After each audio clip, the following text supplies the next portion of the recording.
because this meeting is, all right, there you go. So this meeting is going to be recorded, so that if anybody has to leave early, or if anybody out there missed this live meeting, this is going to be posted on our FWP website so that you can reference it later.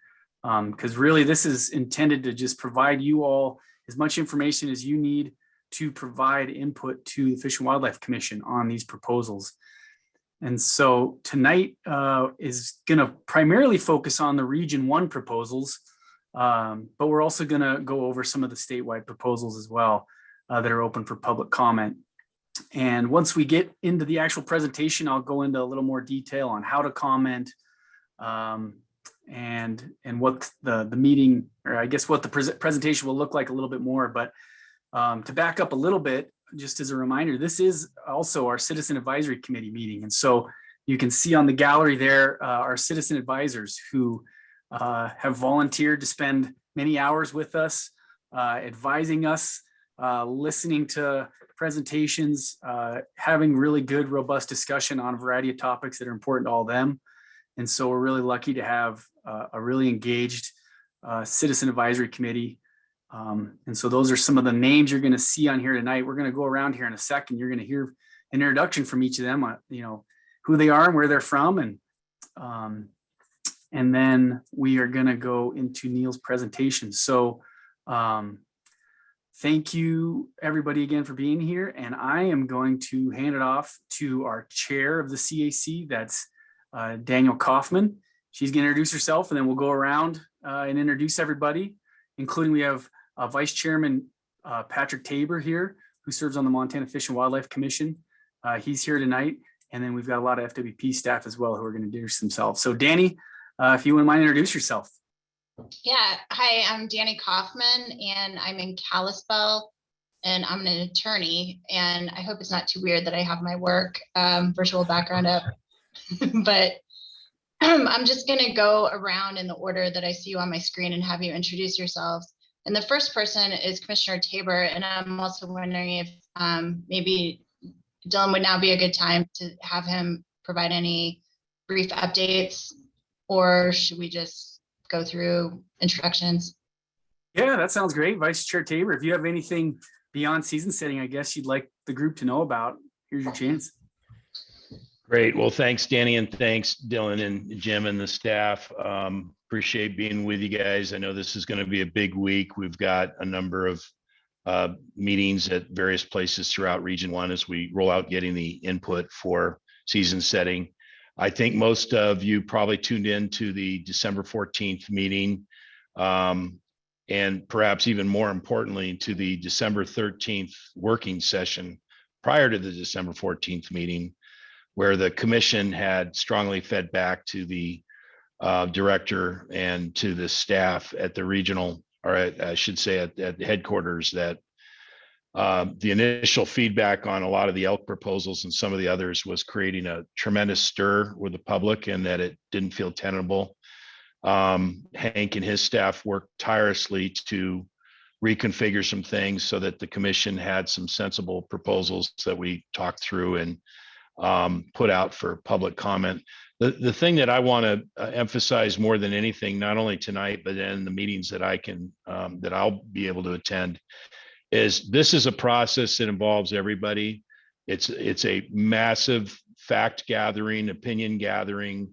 There's lots of emotion around this. I have never experienced more emails and phone calls on anything in my life than I have in the last 30 days. For those of you that have tried to leave me voicemails, my voicemail on my cell phone that's dedicated to FWP fills up usually within 15 minutes of me clearing it. I can't keep pace with all the calls and the emails. And unfortunately, I don't have the opportunity to call everybody back. But I am paying attention to what people are saying. I want you to know that and believe that. We have put up a lot of different things where we have said collectively, both at the department level, through headquarters, as well as at the commission, that there's a number of policies that have been in place for an extended period of time under the hopes that it would effectuate change, and it really hadn't.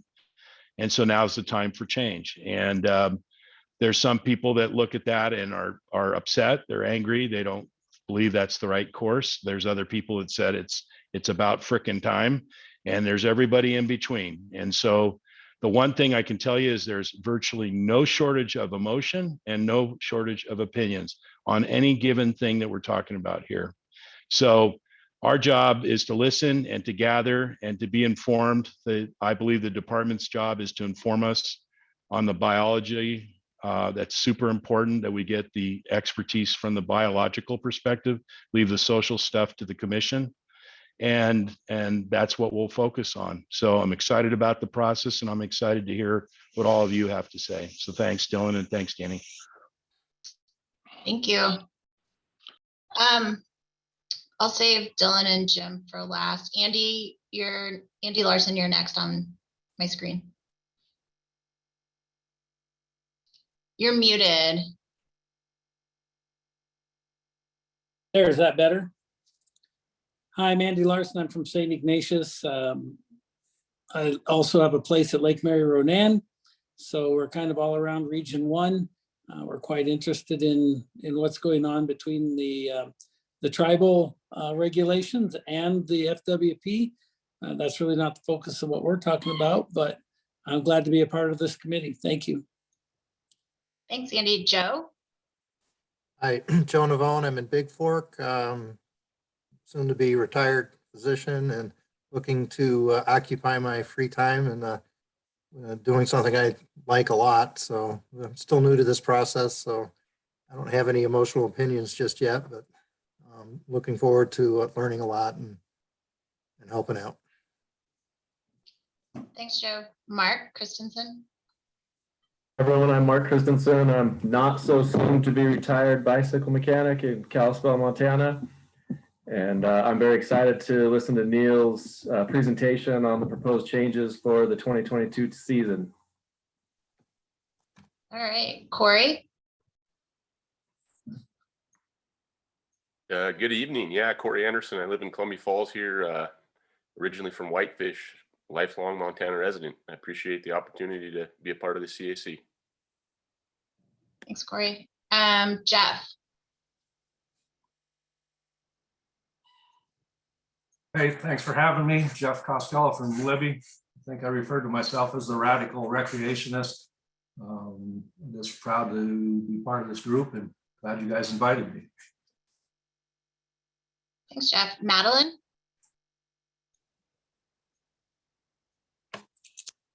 Hi, can you hear me? Yes. Yeah. Okay, I'm Madeline Martin. I live in Eureka, Montana. I am actually not a hunter, but very much interested in what's going on with these new regulations and rules and adjustments and merging of districts. And so just like with Joe, for me, this is a big learning curve. I will do a lot of listening and writing down, and that's why my camera is going to be off, because I don't want to be seen all the time. But I hope to have some kind of valuable input eventually, and I really appreciate my chance to serve on the CAC.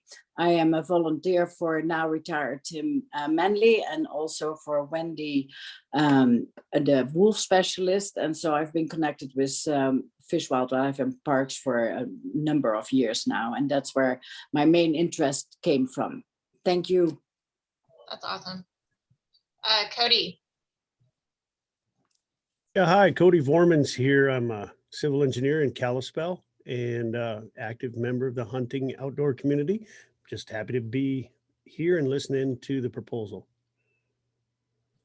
Awesome. Molly?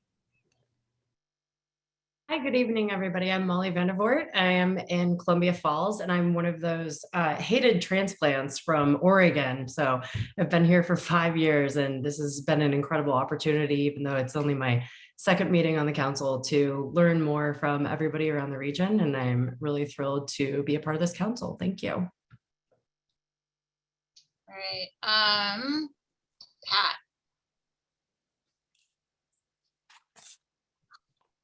Hi, I'm Pat Van Imeren. This is my first year on the CAC, so I'm excited to be part of the group. Thanks for having me.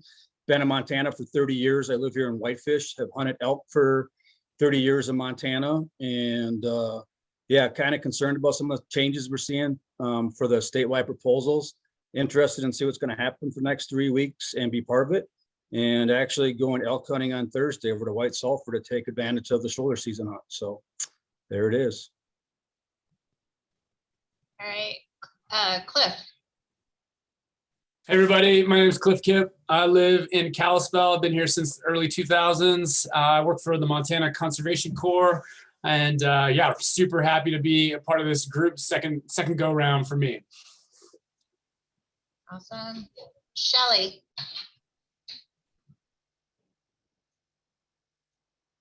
Hi, I'm Shelley Coldarian. I'm a biotech entrepreneur living in Whitefish, and I'm a non-consumptive wildlife enthusiast and nature lover, and I really appreciate being able to have my opportunity to be part of this committee. Thank you. Awesome. Now we'll look at, sorry, I was distracted by the chat. Martha, we're gonna go through the FWP people. Martha may not want to speak, I don't know. Hi. Oh, I don't know what I'm looking at here. My home office setup isn't exactly right, but I'm Martha Brescia. I'm the regional office manager at the Kalispell office. I've lived in Kalispell also since the early 2000s, a transplant from Chicago and Phoenix, and it's always interesting, everything we talk about and everything we learn together. Dave Landstrom.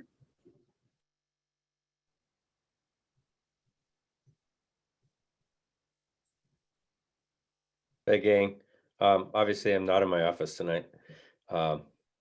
Recreation manager, Region 1.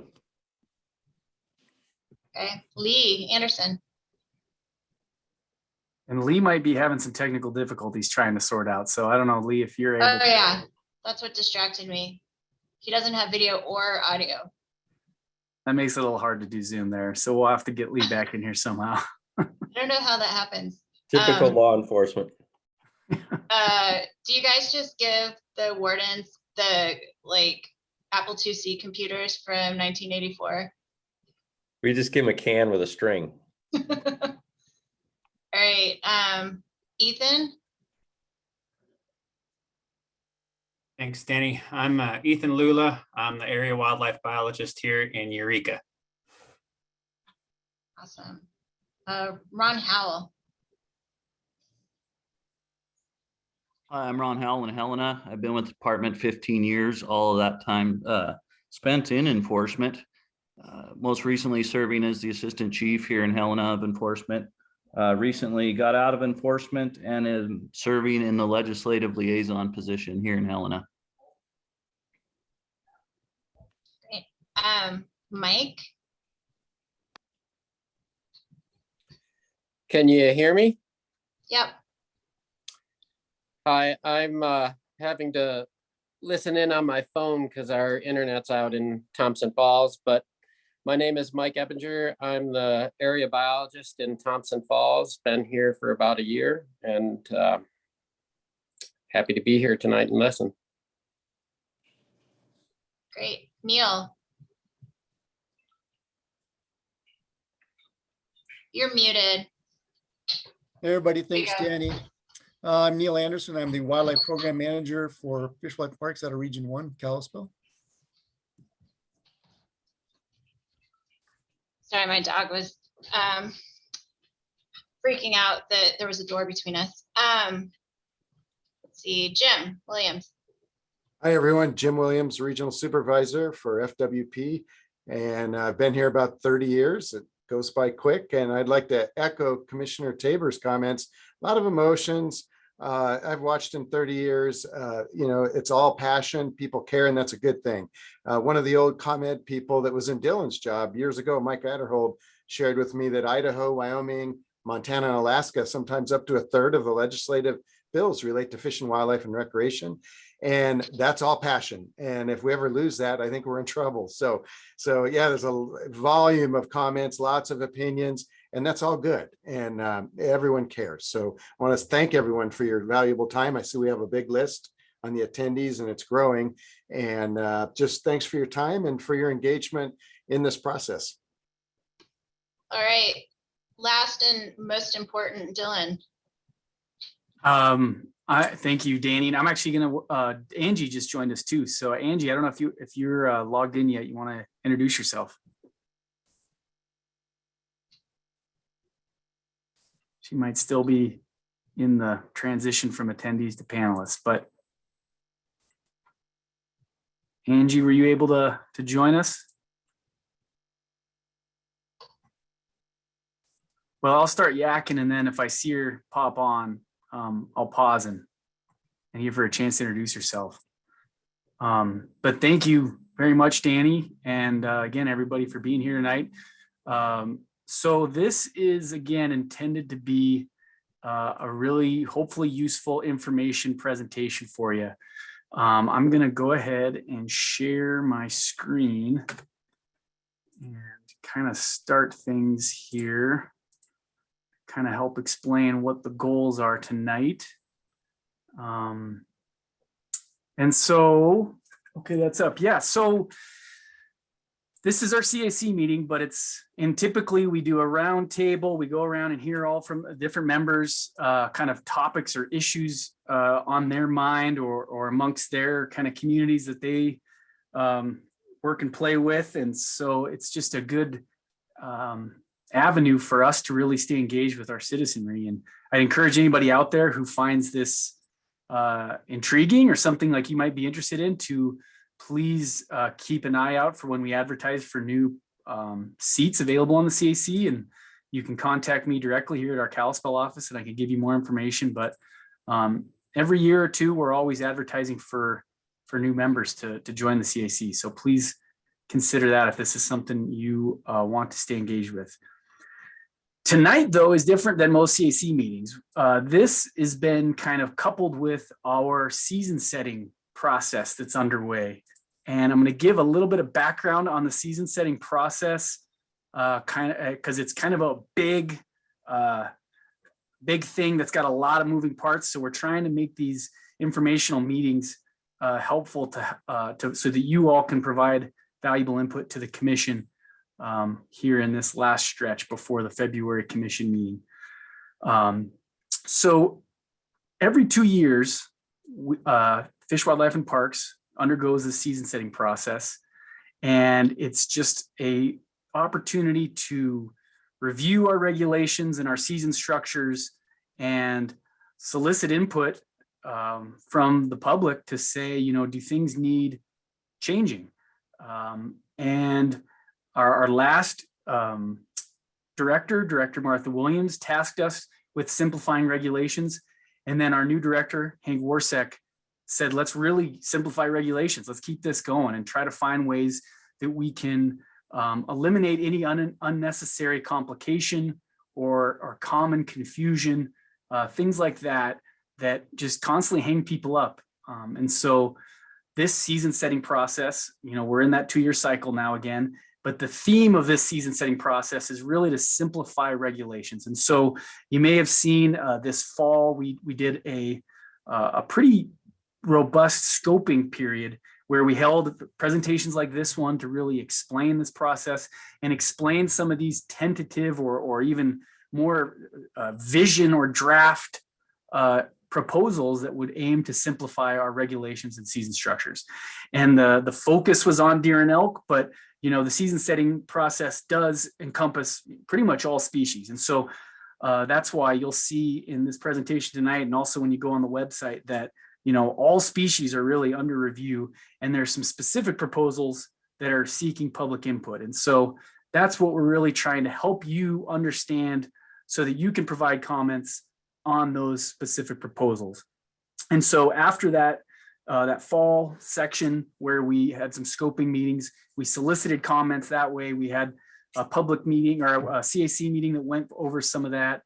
And our biologists reviewed all the input that we got, and we offered regulation proposals to the commission. And then the commission took a turn to really review all of these proposals and are now at their December meeting, released these latest proposals for official public comment. And so it's kind of a tiered process there. And this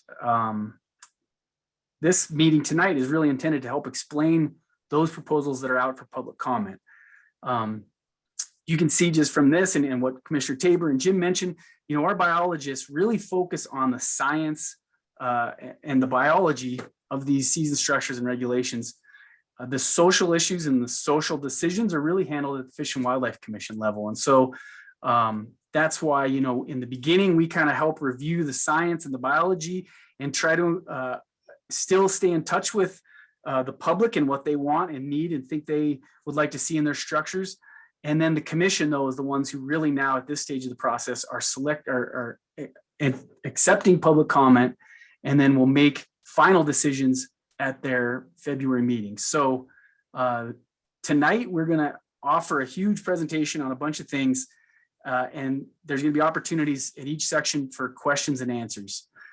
You know, just to make sure this is as clear as possible, this isn't a comment meeting or a public hearing.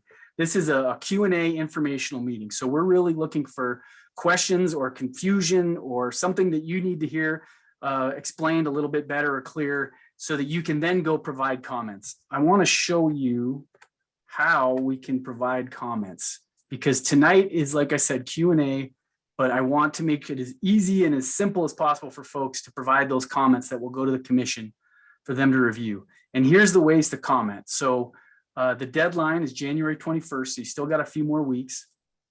You can comment online, and I'm going to click that link here and show you what that looks like in a second.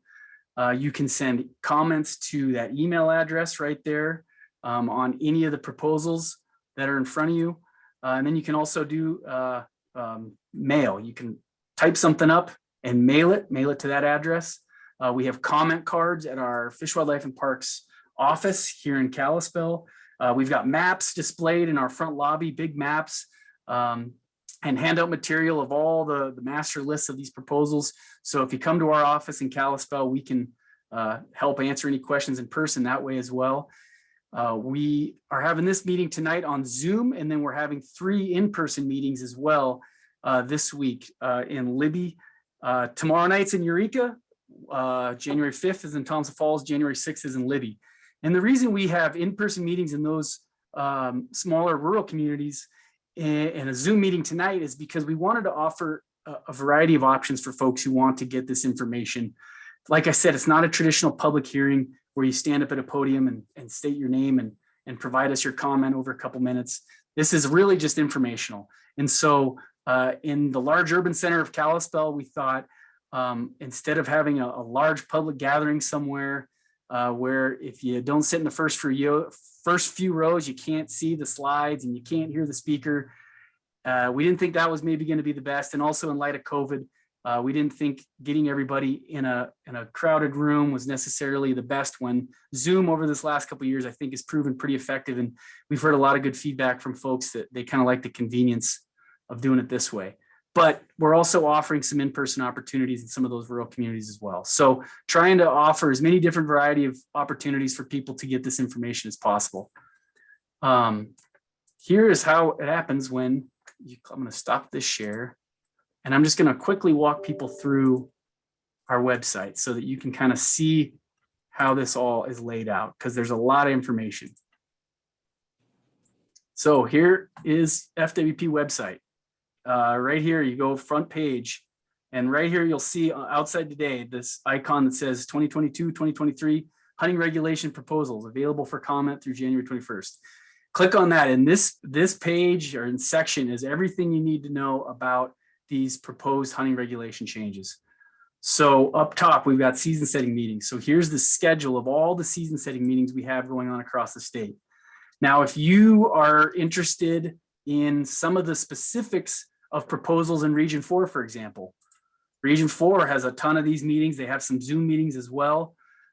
You could log on and participate in that Region 4 meeting. And like our meeting tonight, which is going to be Region 1 focused, that Region 4 meeting is going to be probably Region 4 focused. And so if you have some really in-depth Region 4 questions, I'd encourage you to log into that one. Same with Regions 3, 2, all of them. So we've got a lot of Zoom meetings and in-person meetings in all the regions to help folks, to give them as many opportunities as they can to get this information.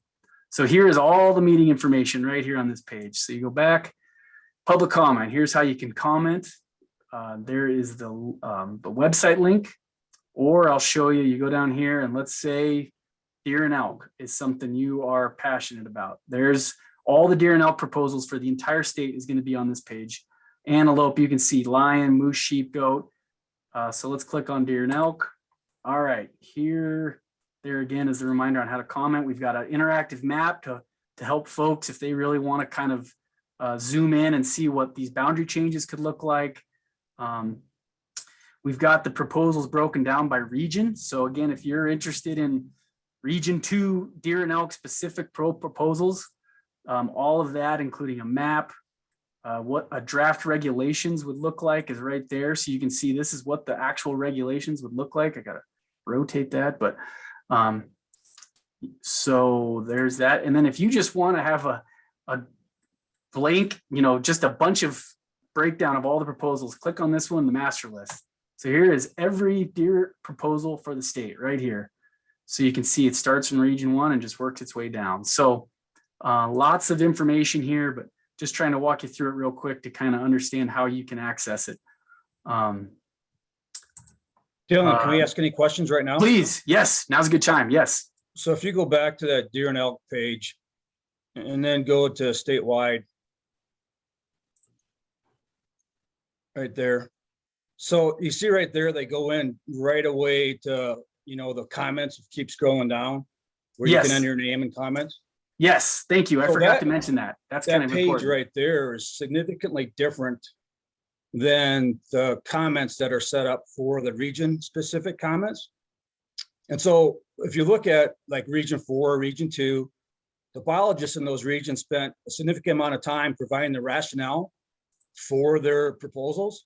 If you go to the statewide, which we were just there, we don't have those rationales, a nice PDF that explains why we're having these statewide proposals. Can you tell us why there's such a difference in terms of the amount of time the biologists put into those region-wide specific proposals versus the statewide, which has little background information? That's a good question, Pat, and I don't have the answer off the top of my head.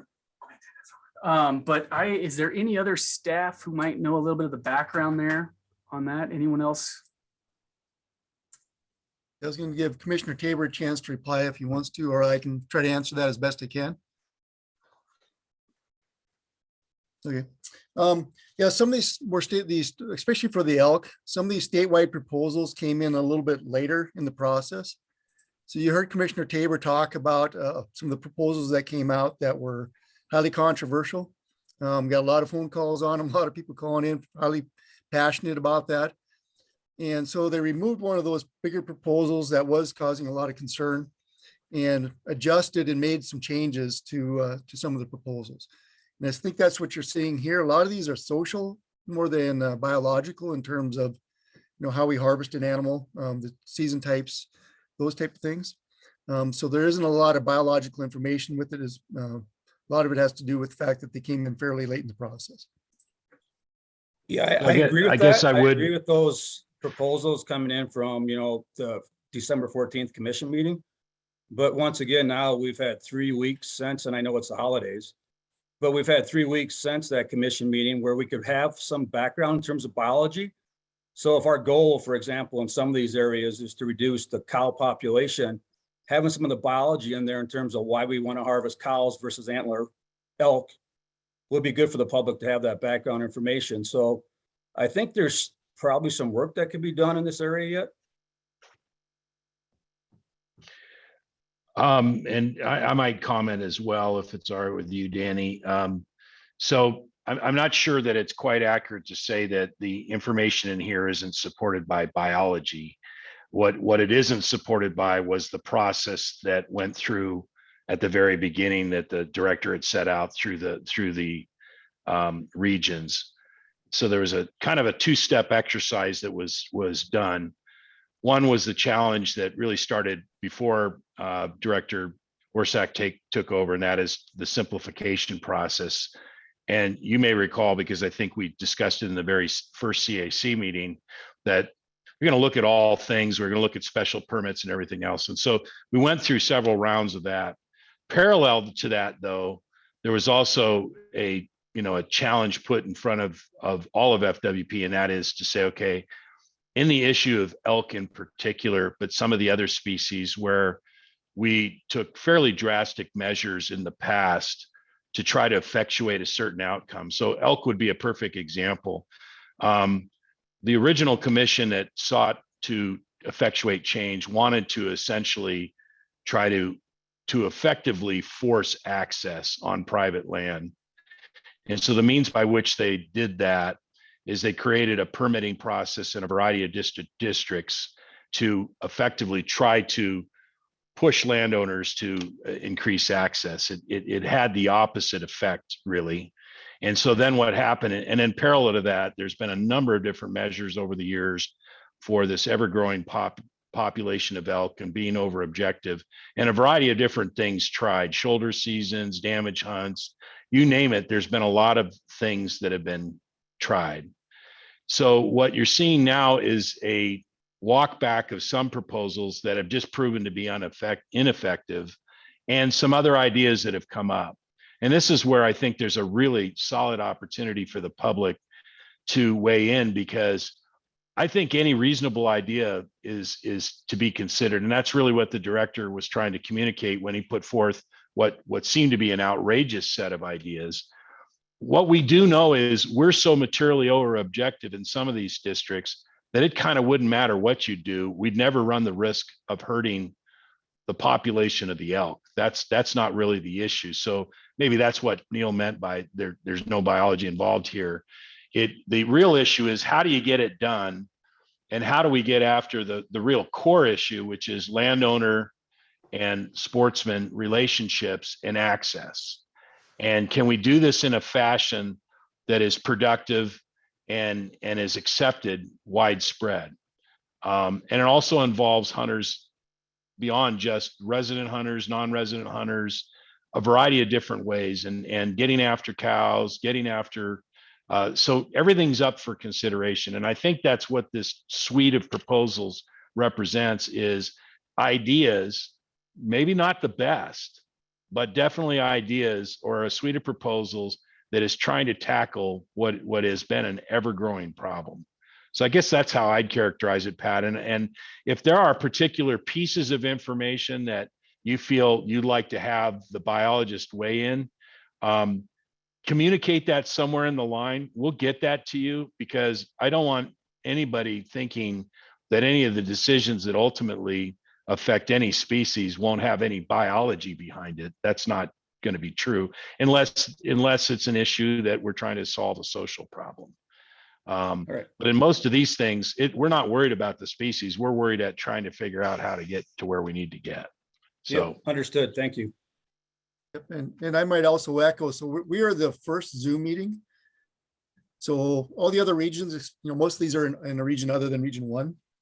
So if you have very specific questions about some of these hunting districts, I encourage you to join those other Zoom meetings for the regions, and you can ask those questions so those biologists can actually respond.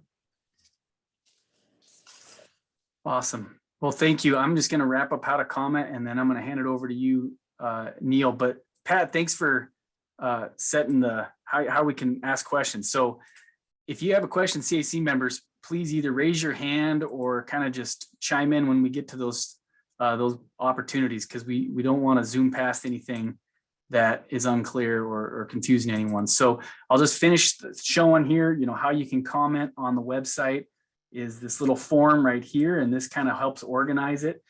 Each of these different sections have those forms, so you can kind of see here. So I'm going to stop sharing. So that's the website. If anybody ever has questions or can't find anything on the website, please let me know, and I'll work on that. So we'll go back to this one.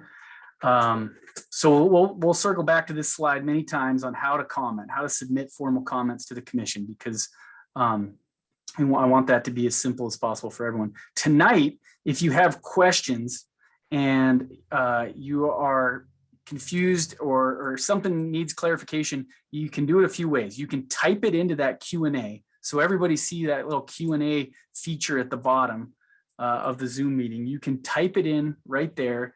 And then when we kind of get to the opportunities for question and answers, I can read that to Neil or one of the other biologists to get your question answered. Or you can raise your hand. So attendees, if you're out there and you have a question, please either type it into that Q&A or raise your hand, and then I will unmute you and you can speak. Everybody in the attendees list, you're already muted and we can't see your camera or anything. I can just see your name. So I won't know that you have a question unless you raise your hand or type it into the Q&A. CAC members, same for you. If you have a question, raise your hand or type it into the Q&A or turn your camera on and wave Neil down, and I'll try to keep an eye out too, and we'll make sure and get any questions answered. Let me think here. Neil or anybody, am I forgetting anything else before we just get going into your presentation? Not that I can think of. You can see trying to cover a lot of information. I hope I didn't confuse anybody, but if I did, please ask and we'll try to explain it better. But Neil, I am going to hand it over to you.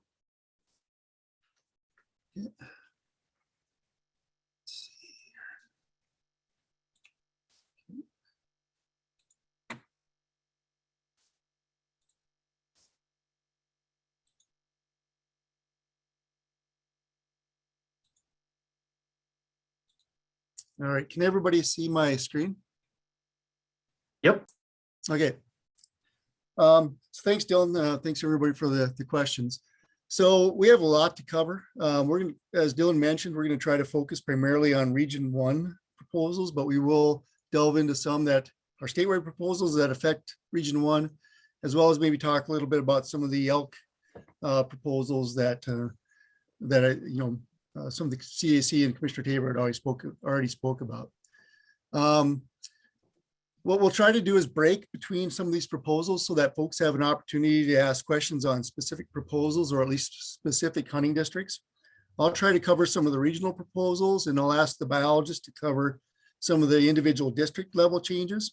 I also want to mention that Tanya Chilton-Radonch, she's our biologist out of Libby. She's listening in.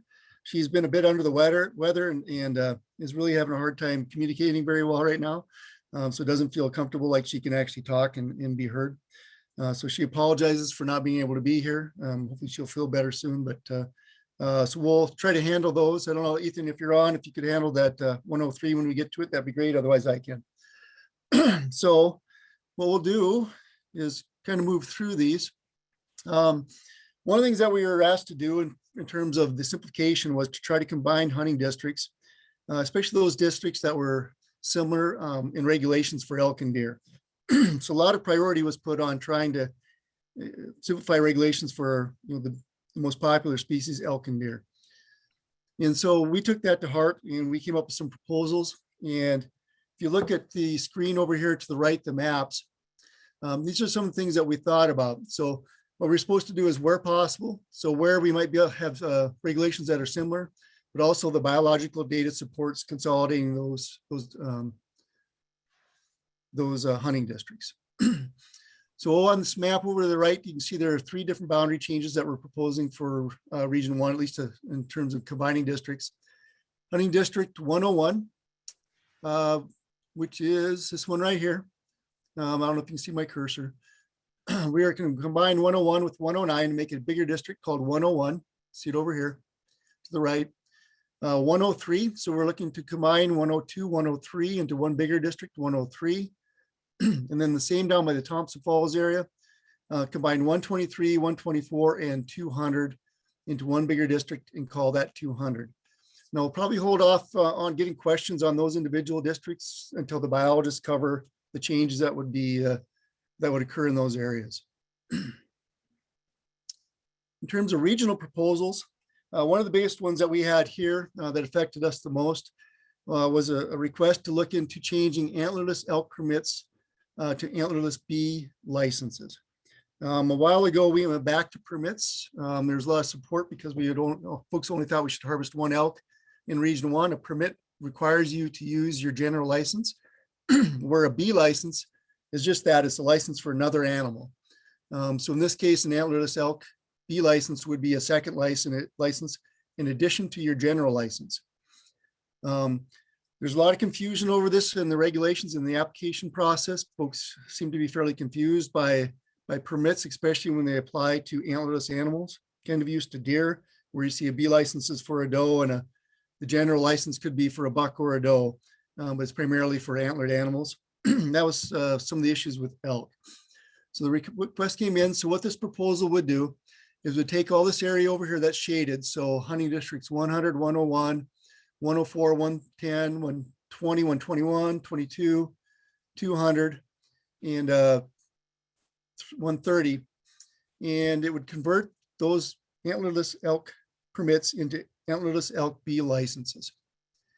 Okay, so change those to B licenses, where they're at, or where we have them anyway. For a couple of those districts, we actually are following another directive that says eliminate antlerless elk permits where they're less than 25, at least in Region 1, we went with 25.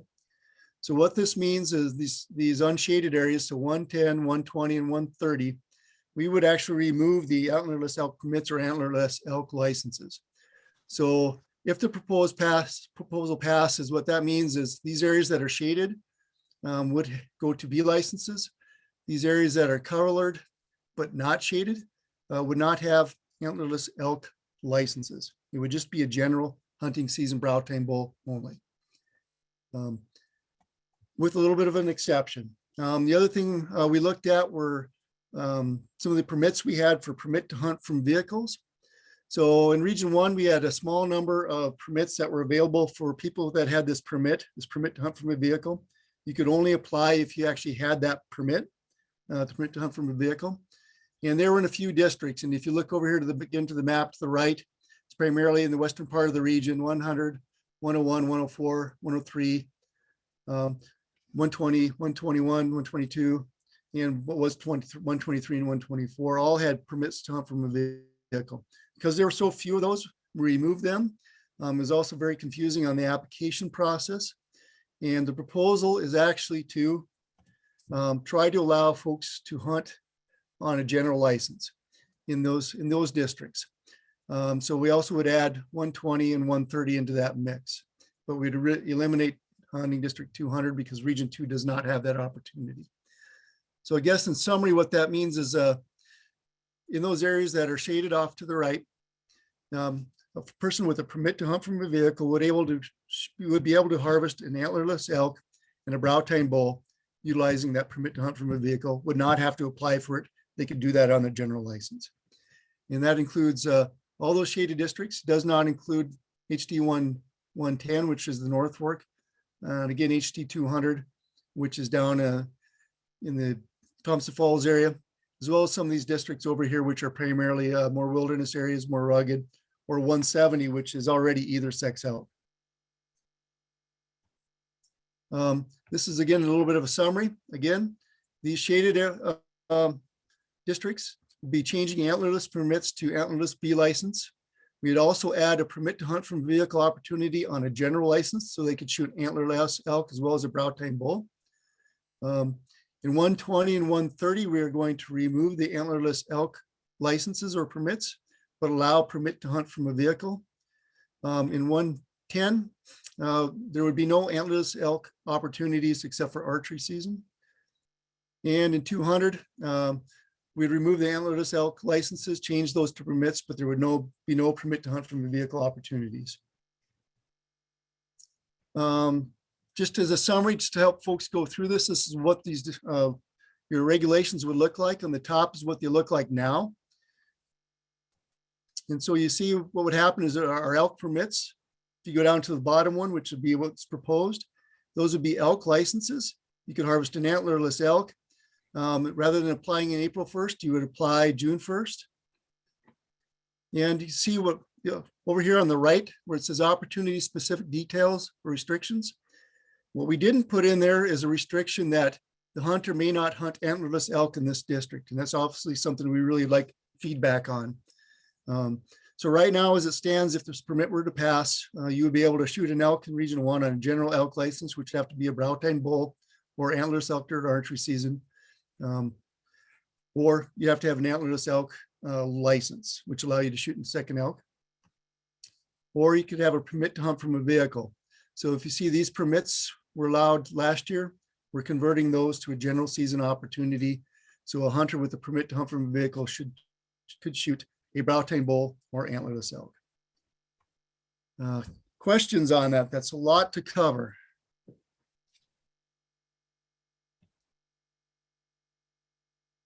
This is Cody. I have a question. Sure, go ahead, Cody. Yeah, the B license, as I understand it, you could have a general elk license for many of those units in Region 1, but then also a second B license, which would allow you to take a second elk during the hunting season. The way I'm looking at that right now, you do have to apply for that B license, but there isn't. Where's the information on the quota there? Okay, so this is a generic, but you're absolutely right in your interpretation of that. So again, if you look at the bottom of two tables there, the bottom one, and you look at, hopefully my pointer would work, there it is. So here's general elk license. You can shoot a brow tine bull or antlerless elk in archery only. Brow tine bull or antlerless elk only if you have a permit to hunt from the vehicle. Otherwise, everyone else is just on a brow tine bull for both the general season and the muzzleloader. But you would actually have to apply for a limited elk B license. So that would be for antlerless elk. You'd apply at June 1. The quota right now is just X'd out because it would be different for every individual hunting district. But they would be a limited number. Most of our districts are 25. There's a couple districts that are higher. There are also, when we talk about the individuals, couple of the individual districts, you'll see those filled in. Does that answer your question, Cody? It does. My initial thought was, holy smokes, 2 elk per hunter. There's not enough elk in the district to handle that. But without understanding what the quota may be, I understand now. Yep, and again, that's one of the things that we're hoping to get comments on folks' thoughts about that ability to harvest 2 elk in Region 1. Any other questions out there? Yeah, Neil, this is Pat Van Eimeren. Has your staff had a discussion about allowing that permit to hunt from vehicle with the muzzleloader hunt? And what was the discussion surrounding that? Well, the way it's proposed right now, it would be allowable during the muzzleloader season. Again, we don't have, if you look at the number of applicants for these permits, it's not real high, even in Region 1. And the success rate is actually fairly low for those folks who did get those permits. So the way it's written right now, the way the statute actually says any season that's open during the general season, whether that's a license, like a general license or a permit, it has to be available for the muzzleloader season.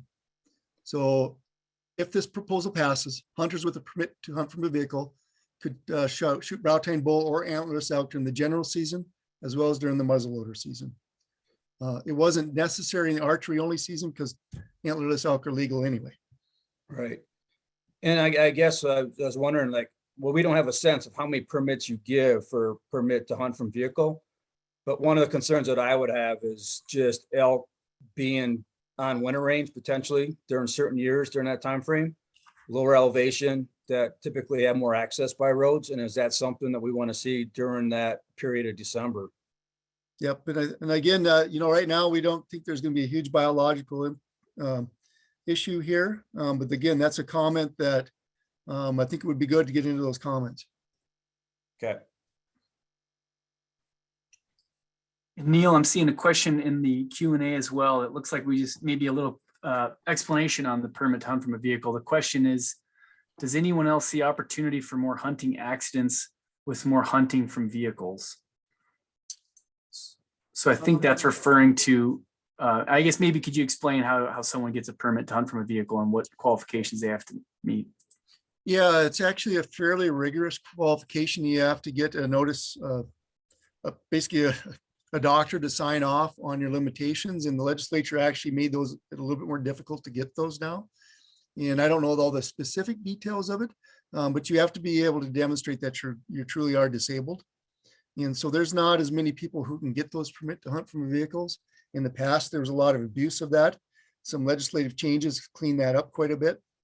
In terms of hunting from a vehicle, I guess we've not seen any incidents of that increasing over either in Region 1 or other areas where there are a lot of different regions who actually have this option already available.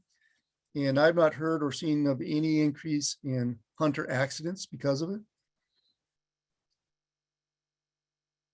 And Neil Dorian asked, do you know about how many permit to hunt from a vehicle permits are issued in Region 1? I do. It varies by hunting district.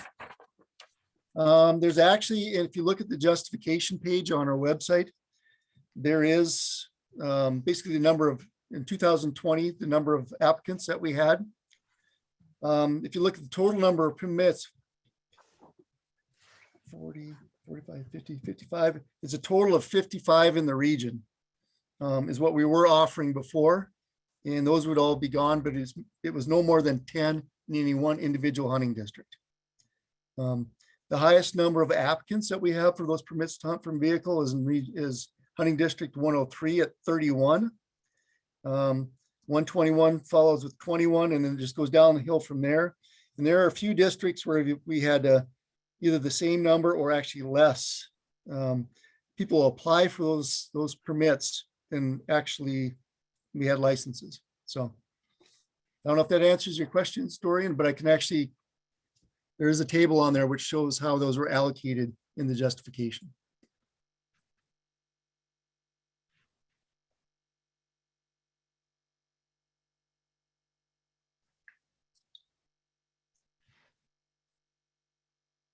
All right, Neil, I'm not seeing any other questions. If you want to keep moving on. There's one in the QA. Has that been cleared out? Yeah, I'm responding to DJ right now. Okay. All right, if that's all the questions, and if you guys have any other questions, we have an open door policy. Feel free to call us. We'll be happy to talk to you about this, explain the thought process behind that, or any of these proposals. Oops, I see another comment question. Yeah, I'll kind of cue you up, Neil, so keep rolling until. Okay. So next we will jump into regional proposals for deer. We'll focus on white-tailed deer. We have the proposal out there to change the general season for white-tailed deer.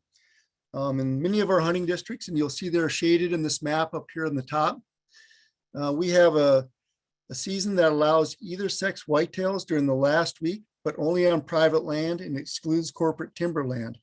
And we actually had a list of those corporate timberlands. We're proposing to eliminate that opportunity during the last week of the general season. The reason we're doing this is because of all the different changes in our region. There have been some 49 different land transactions over the last almost a year and a half. And a lot of those lands are no longer owned by timber company.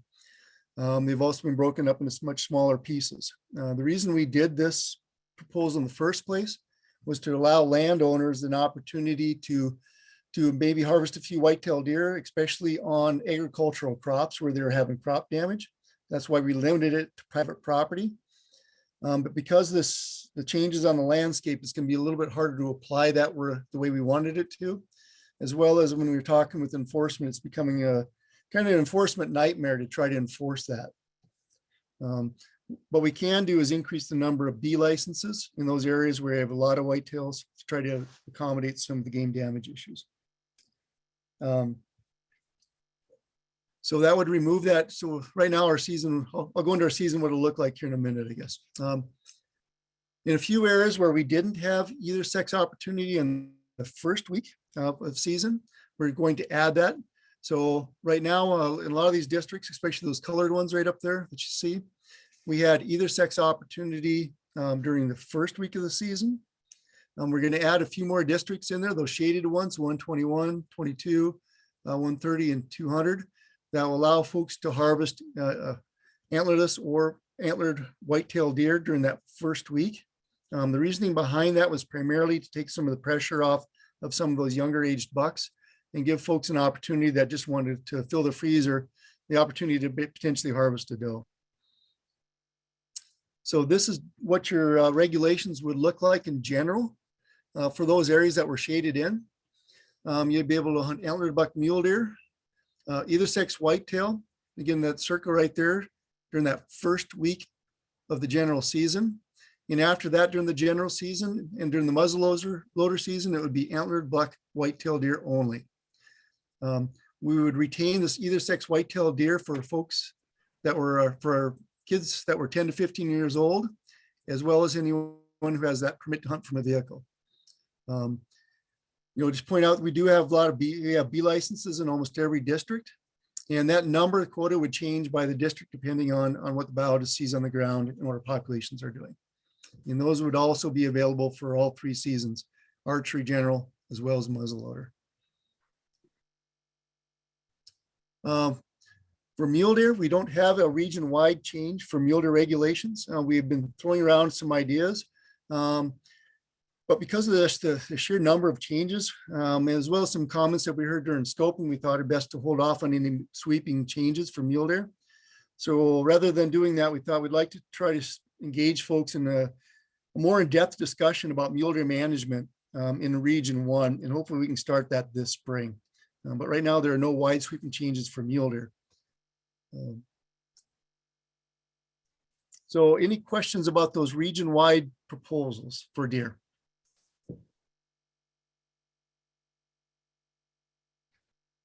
On the previous page, your mule deer, or one more. November 13th, antlered buck mule deer in Region 1. Is that saving the last 2 weeks of the season? Yeah, that was actually this is actually from 101, and Ethan will go into that. Actually, that either antlered buck mule deer should be October 22nd through November 27th. So that would be the entire general season for most of the regions. There's only a couple regions that are different. Well, we didn't catch that on the slide.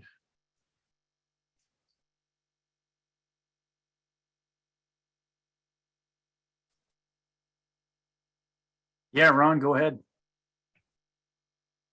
Neil, before we get too much further, I think it might be worth mentioning the thought process of changing permits to licenses.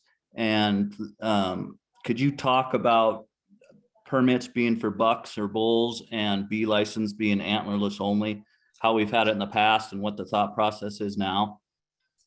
Yeah, sure. I can sure do that, Ron. So, yeah, some of the thought process, and I think some of the confusion was the difference between elk and deer. So if you're looking at most of the deer regulations, deer B licenses are primarily for antlerless animals, so does.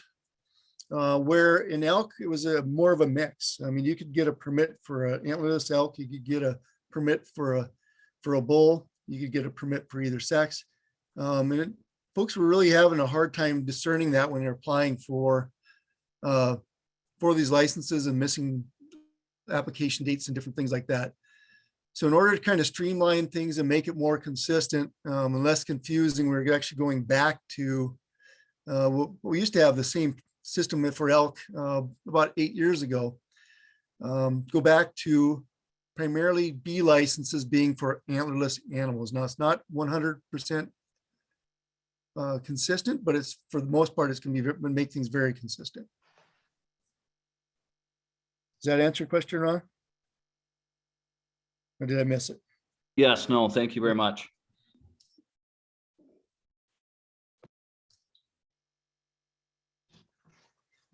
I'm not seeing or hearing any others. What we will go into next are some more specific district level proposals, and our biologists will take that over. And they'll talk primarily about elk and deer, but you'll see what some of the specific changes will mean to those regulations. So I guess, Ethan, you're up if you're ready. You bet. we'll focus on 101. Yeah, go to the first one. All right, so hunting district 101. So kind of backing up, when we were asked to simplify regulations, we took a look at what was already consistent, between hunting districts. And 101 and 109, for those of you familiar, basically the Northern Tobacco Valley, Salish Range, and then part of the Galton Range there in 109, had very consistent regulations for elk and white-tailed deer. So the proposed combination is essentially taking that north-south running line between the two and combining the two. There's also a boundary adjustment on the southern end that you can kind of see in that slide there to the right. Former boundary followed the forest boundary and then the hydrologic divide, which if you've ever hunted in the Salish Range can be pretty confusing. So just moved that down to the Sunday Creek Road. Okay, next slide, please.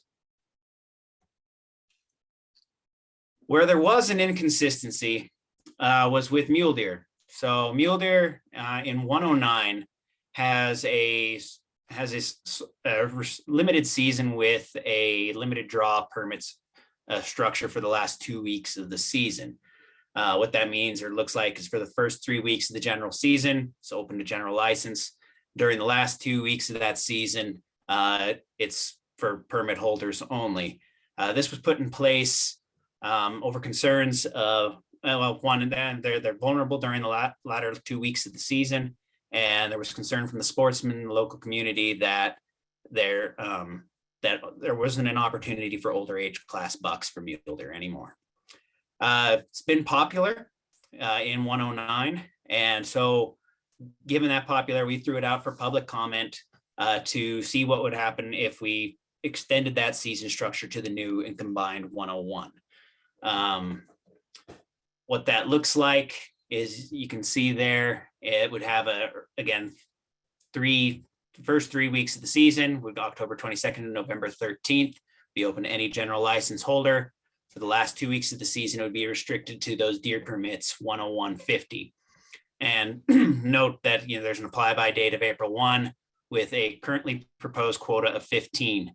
And now the current quota for 109 is 10, so it's not a dramatic increase, and that's done deliberately, just kind of assuming that more folks would, maybe some of the permit holders would focus on that 109 area, which has already had the season structure in place for quite a number of years. So again, that permit, it's valid only within that district, and permit holders are not able to hunt mule deer outside of that hunting district.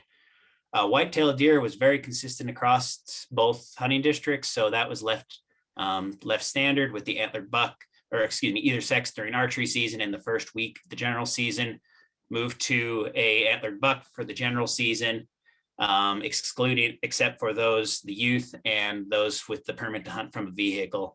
And you can see here as well that what's currently the last week of the season, either sex is not displayed here. What is here in 101 are, B licenses.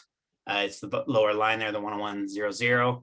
Current quota there is 175. They're valid only on private land, again, trying to address increasing populations on some of the lowland egg fields here in the Tobacco Valley and mitigate some of those private land game damage issues.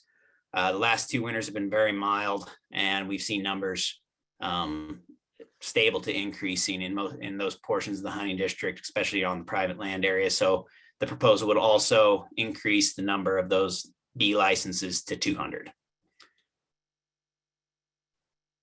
Okay, I think that covers that. I think elk could be next. Yep, and for some reason my screen is not advancing this second. Ethan, can I ask you a question on deer? Yes, sir. Pat Van Eimer. Do you know what the harvest is on mule deer bucks in unit 109, maybe the 5-year average? I do. I don't have that number pulled up in front of me here. I could get that to you here, Pat, as we go through this meeting and send that to you. All right, we'll see if we can get this to. There we go.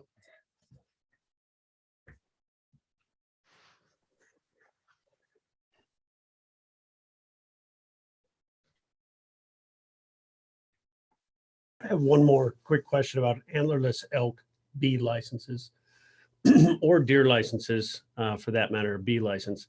Is there a portion of those licenses dedicated or available to non-residents? How does that non-resident 10% quota applied to a permit translate to the B license, which is applied for by June 1st? Hey, Cody, great question. And so the reality is that it's the same. So non-residents are able to get no more than 10% of whatever allocated quota is available. And that applies And to Neil, both this is licenses Pat. and. Oh, go ahead, Pat. Just a follow-up to that, I think is worthy of discussion as we get maybe into the statewide proposal, since that subject's been brought up. Can you talk about how that non-resident allotment works then for unlimited units? I can, and if you want, we'll hold off on that. If you want to hold Okay. back, there's some slides further down. Okay. All right. Ready for elk there? All right, were you able to? Okay. Elk. And so moving on to the elk real quick. One of the only change really is that 199.20 antlerless elk permit, which is our shoulder season permit, designed to address game damage issues on private land here in the valley, especially post-season when the elk show up. For example, we currently have over 500 elk that came down from Canada in the last couple of weeks. Anyhow, they'd be changing that from a permit where you would have to use your general license in combination to a B license. So again, there'd be 50 lucky people that could potentially harvest an additional elk within the hunting district. I think that covers 101. Ethan, you might talk about the early and late season dates Early and late season dates. for the B licenses. Oh, for the B licenses. Well, yeah. So essentially, since it's it's a shoulder season, technically it begins August 15th and would run through the general season, archery and general season, into a late season end date of February 15th. Again, trying to primarily address those issues outside of the general season, where again, it's only valid on private land, where landowners are having issues with crop depredation on their properties. And let me just real quick for Pat, I think I'm just pulling up my 109 mule deer harvest for his question. So we're roughly 10-year average out of 109. We're harvesting at about 25 mule deer, give or take some, but that's been our average harvest out of 109. Any Long-term. idea the proportion between during the rut versus early season? So we know, unfortunately, we don't collect that data in our phone hunter survey. I try to call the hunters that receive the permits to get a sense, but I've only been here for, this is going, I guess, my third season.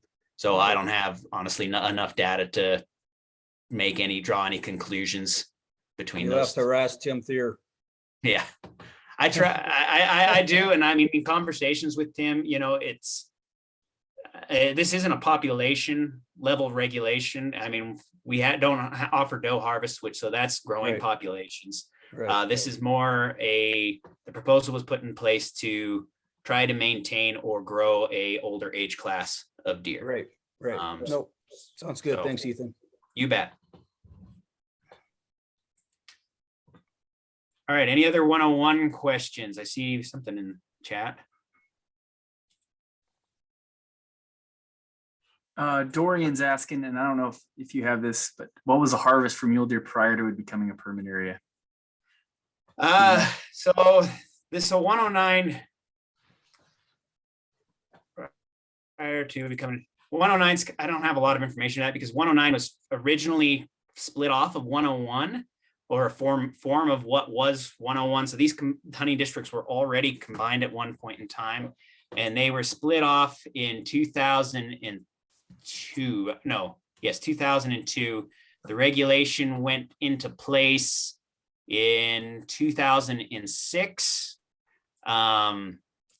And roughly, so looking at that there, it's hard. There's a lot more error involved in that because we're taking harvest from the larger 101 and trying to, it's more of an estimate into what went into 109 during that time. We're trying to backfill.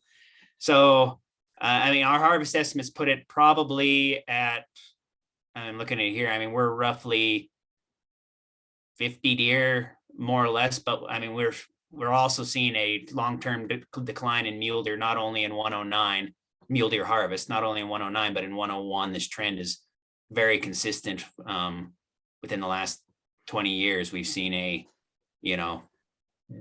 decline and then a stabilization over the last 10 years in mule deer harvest in this area.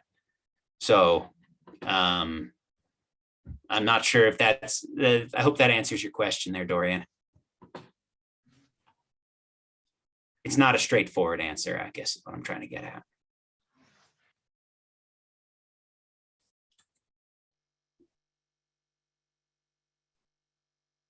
All right, let's keep moving. Okay.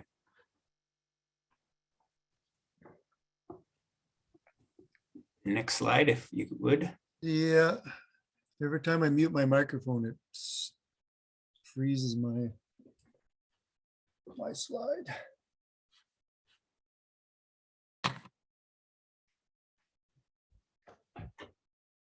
Sorry about that, folks.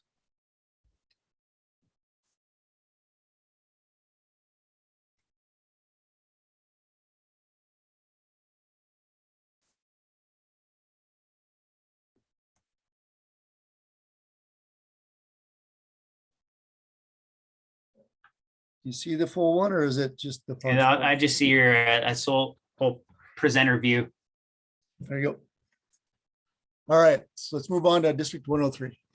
103. All right, so I'm gonna wing this one a little bit, but we'll see if we can get through it. It's pretty, again, straightforward. Looked at the regulations, saw the similarities between elk and deer, and north-south boundary is proposed to be removed there. Again, there's that adjustment to the north end, or the northeastern end of hunting district 103 following the Sunday Creek Road rather than the hydrologic divide in the forest boundary. Okay.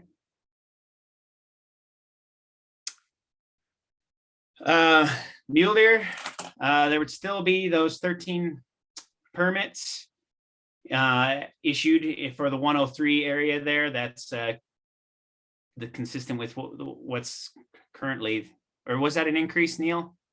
That was consistent with what was offered last year. Right, consistent with what was offered last year in that North Fisher portion. So the North Fisher portion is proposed in this proposal. It's still there, but still collecting public comment.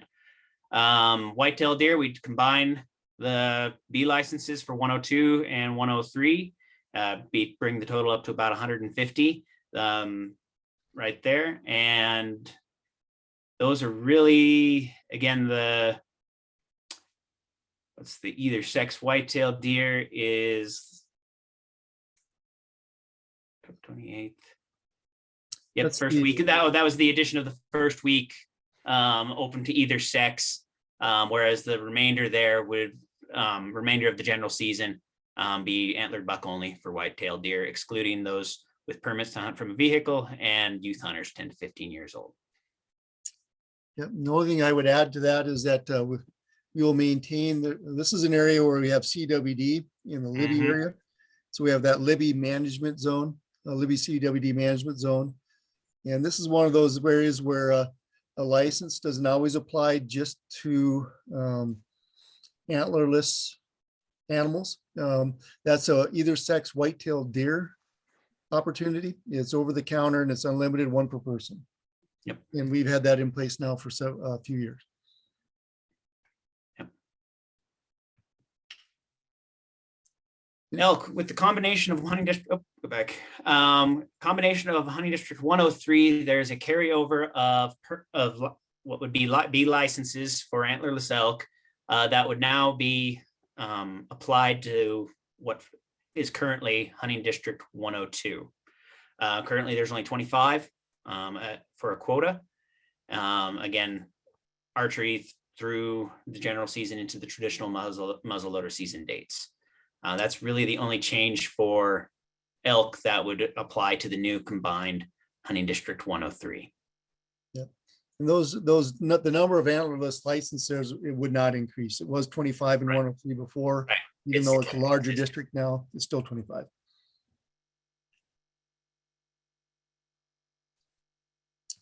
Any questions, folks?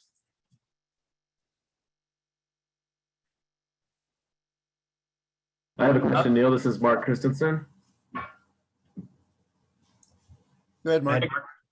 My question is just where it says on the 10350, if they can not hunt mule deer buck in any other district. Does that mean that they're able to hunt whitetail buck on a general tag, even if they drew the 10350? That's correct. Okay, thank you. And I do see a question from Jacob Jurassic in the attendees list. Jacob, I just allowed you to talk. If you want to unmute yourself and go ahead and ask your question. Yeah, I have a question in regards to the mule deer hunting in 103. Correct me if I'm wrong, Neil, but wasn't the regulations previously that for that special hunting area, you were the only people that were allowed to hunt mule deer within that special area 103 had to have a permit to hunt there. Is that correct? Yep, that is correct. So yeah, so the way I interpret these regulations now is this is a change from that, in that the general public can now hunt in this area that was established for a special permit with their general tag up until November, I guess, whatever the first 3 weeks of the season are. Is that correct? no, that is not correct. If you look, Jacob, up on under that call or that row for general deer license in the far right hand corner, upper right hand corner, where you're looking at your antlered buck mule deer line, you go, your archery season dates, your general dates are there, as well as your muzzle loader.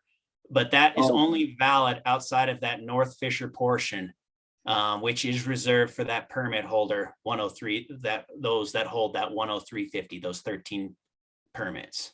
Okay, perfect. Yep. And Jacob, there's actually an error on the slide. It should, that deer permit should be September, the archery season, it should be October 22nd through November 27th. So unfortunately, you guys are catching the first run through this. We thought we caught all those, but that should be for the entire general season. Yeah. For that permit. Okay, perfect. And then I guess it kind of stirs the question, but is that the same wording for 101, that special area that's in 109 then? What wording? So it was a special area in 109 previously. Right. So is it kind of keeping it the same with 103? And so you have to have a permit to hunt in that area? No, as it's proposed right now, the season structure in 109 would be adopted into what's currently 101. So it would be across the region. So those permits, those 15 antlered permits valid during the last 2 weeks of the season would be valid across the entire new hunting district 101. And similarly, holders of a general license would be restricted to the first 3 weeks of the season within that hunting district 101. Okay. And Ethan, if you drew that license, that permit, I mean, you could not hunt mule deer anywhere else in the state, right? Correct. Perfect. Thanks, Ethan, Neil. Yeah, thanks for the question, Jacob. Any other, and I guess Dorian had a question. Has there been a CWD positive in the North Fisher yet? Neil, I don't know if you have seen the map yet on that. Yep. I'm not aware of it, but Yeah, I looked at the map and we had 26 total positives this sampling season. All except for one were pretty much within the Libby CWD sampling area. And that was just the one that was outside was just south of it near the Fisher River, but not in that portion. So Right. we are trying to get additional samples. It's something we're trying to monitor very closely. yep. And I'll be coming out with a kind of a summary of the CWD information for Region 1, specifically around Libby here soon. So stay tuned for that, Dorian. Thanks for the question. All right, Neil and Ethan. We ready to move on? Yep, not seeing any other questions. Go ahead. All right, Mike, you're up. Okay, can you hear me? Yep. Okay. A little challenging off my phone, but we'll see if we can get this done. So the new HD 200 under our proposal to simplify the regulations. One candidate we had down in this part of the region would be to combine the rather small districts of 123 and 124 with HD 200. As Neil's pointing out there. This made sense biologically, and it is a bit unique in that it's a hunt district that crosses a regional boundary. And all that means is that it gets a designation of 200 and it'll be listed under the Region 2 sections, but I'll remain in charge of the Region 1 portion of this new hunt district. And I'll work together with Liz down in Region 2 for season setting proposals. Go ahead, Neil. There's no changes to mule deer, and for white-tailed deer, we're changing the number of antlerless bee licenses, or what were antlerless bee licenses, to 75. And the sum of those three districts is 100. So it's a slight reduction, but merging these three districts into one creates a challenge of how we spatially allocate the harvest. And so we wanted to remain conservative and make sure that we're not getting too much harvest in one of the previous districts, 123, 124, 200. And you can see in the chart there, we've circled the either sex whitetail during the first week. Go ahead, Neil. For elk, the new HD 200B licenses would be 50. Previous cow permits for 123 and 124 and 200 were 80. So this is a reduction in opportunity, but we wanted to be conservative here because there's very distinct points of access into 123, 124, and 200. And to be sure that we're not over harvesting in one particular area, we're going with a conservative quota of 50. And of course, that's open for public comment, and we certainly want to hear what you have to say about that. And you see in there, we're switching to the B license, which means you're changing your apply by date. And over in the details and restrictions, it's blank, which means, as was mentioned previously, this does allow the opportunity to harvest more than one elk in Region 1. So if that's a concern, please get your comments in. We want to hear them.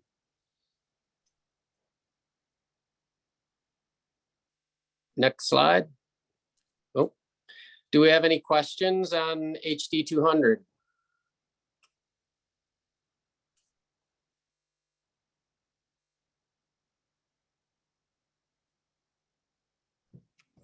Not seeing any, Mike. I might do here. I'll go on.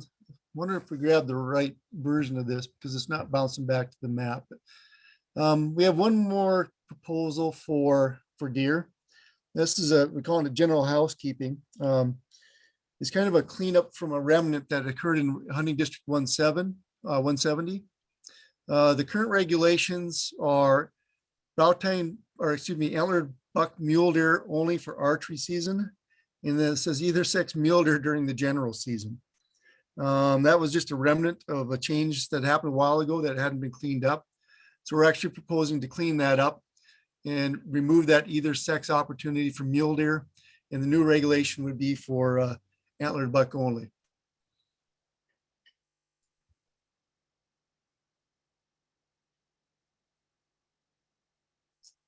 Any questions on that?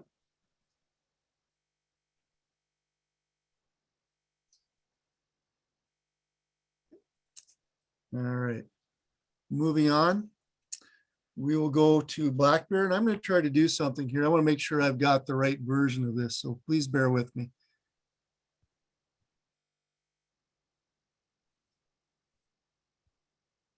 Here's everybody's bathroom break, I guess. Yeah, if we need a break, go ahead.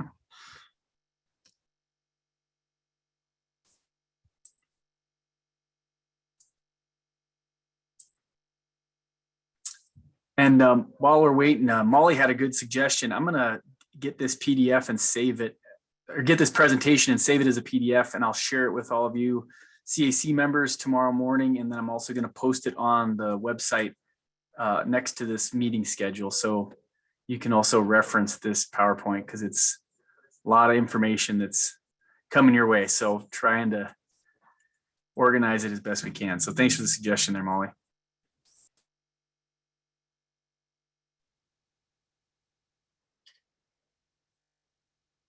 Just about there.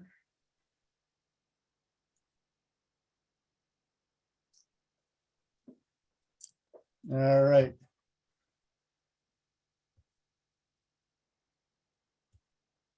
All right, are we back? Yep, might as well just keep it rolling. And okay. So next we'll move on to black bear. Again, we were trying to simplify regulations here. We have some boundary change information, some season date proposals that require, our commission is asking for some comments on.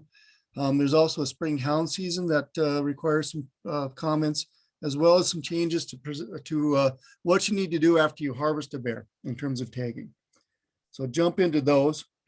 One of the things we wanted to do in terms of simplification is actually align our black bear management units. So hey, Neil, you haven't shared your screen yet. Oh.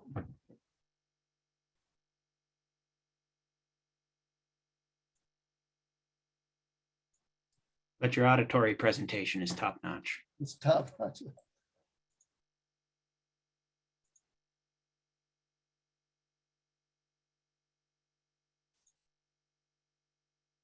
There you go. That better? Let me display these settings. There you go. How's that? Yep, looks good. Okay. So again, we're going to if you notice the hunting districts that are currently, or black bear management units as we call them, off to the left side of the map, the numbering system is completely different than the elk and deer for the most part. And then if you actually harvest a bear, when you come into the office, we actually ask you for the elk and deer district anyway. So we thought what we'd try to do is make it more simple for hunters out there to know where you're at. And so what we are proposing to do is basically get rid of the old BMUs and just align everything with elk and deer districts for the most part. The one district exception would be over here south of Thompson Falls, the area that Mike just talked about. In region 2, if you look at their bear management area unit, it's actually a fairly large area that has different regulations in it. And so we'd propose a BMU 123, and that would be just that area south of Highway 200 by Thompson Falls. So basically, if you're reporting, all you would need to know now is just an elk and deer district. You wouldn't have to know a bear management unit. There's also a proposal for a potential season structure change. This is looking at what would now be BMU 130 or elk and deer district 130. For folks who aren't familiar with that, that's the SWAN. And the commission had asked for some comments on a change. Right now, the current season structure there is April 15th through the end of May. And this proposal would be to extend that to June 15th. And that would be for the SWAN district only. Here, we want to give you a little bit of information. A lot of questions came up during the commission meeting about overall bear harvest. Black bears in Region 1 are one of our top big game animals. We harvest about 40% of the black bears harvested in the state. That happens in Region 1. And we just put this map in here so you can kind of get an idea what, at least what the spring season's looking like in most of Region 1. And you can see in these last few years, there's been an increasing trend in both male and female harvest.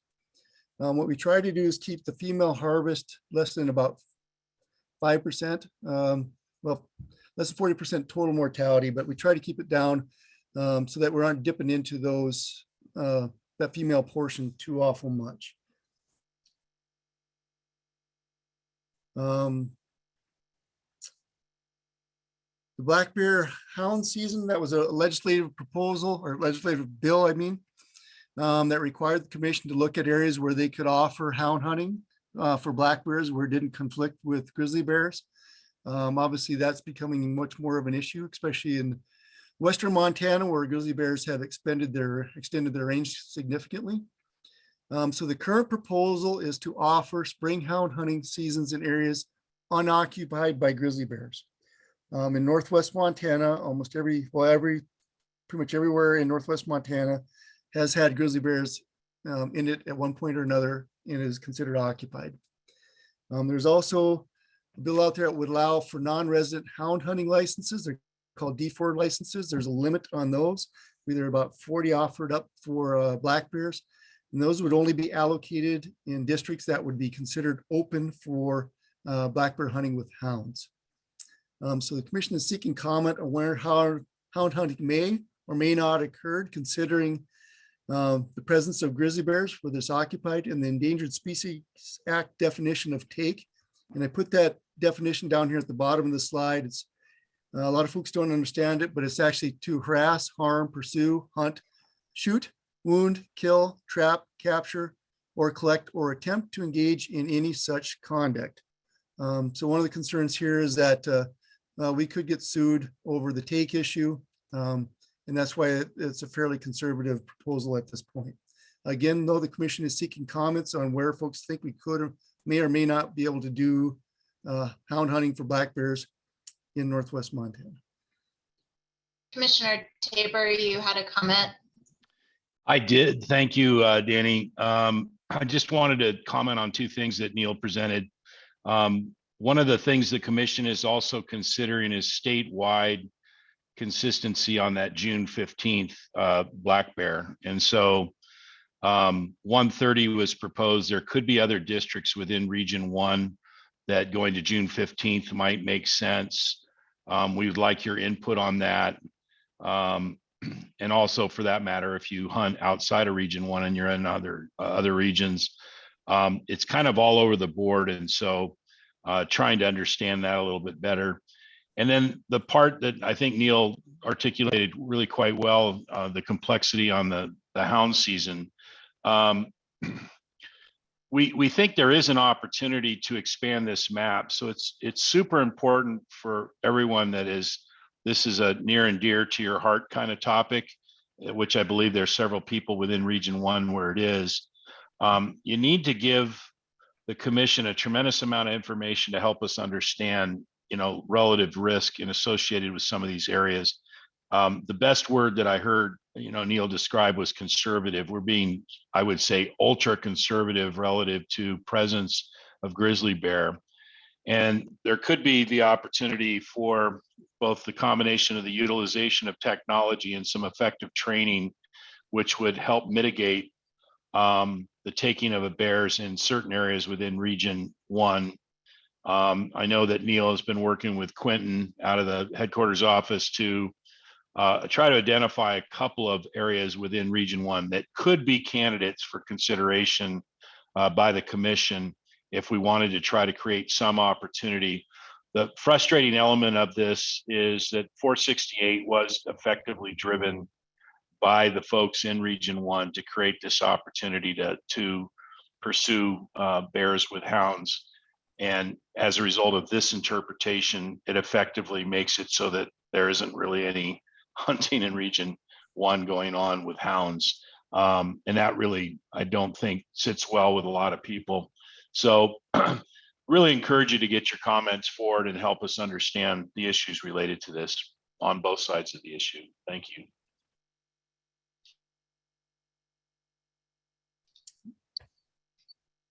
I got a couple questions coming in here, Neil. I'm gonna, unless you want to finish out the black bear.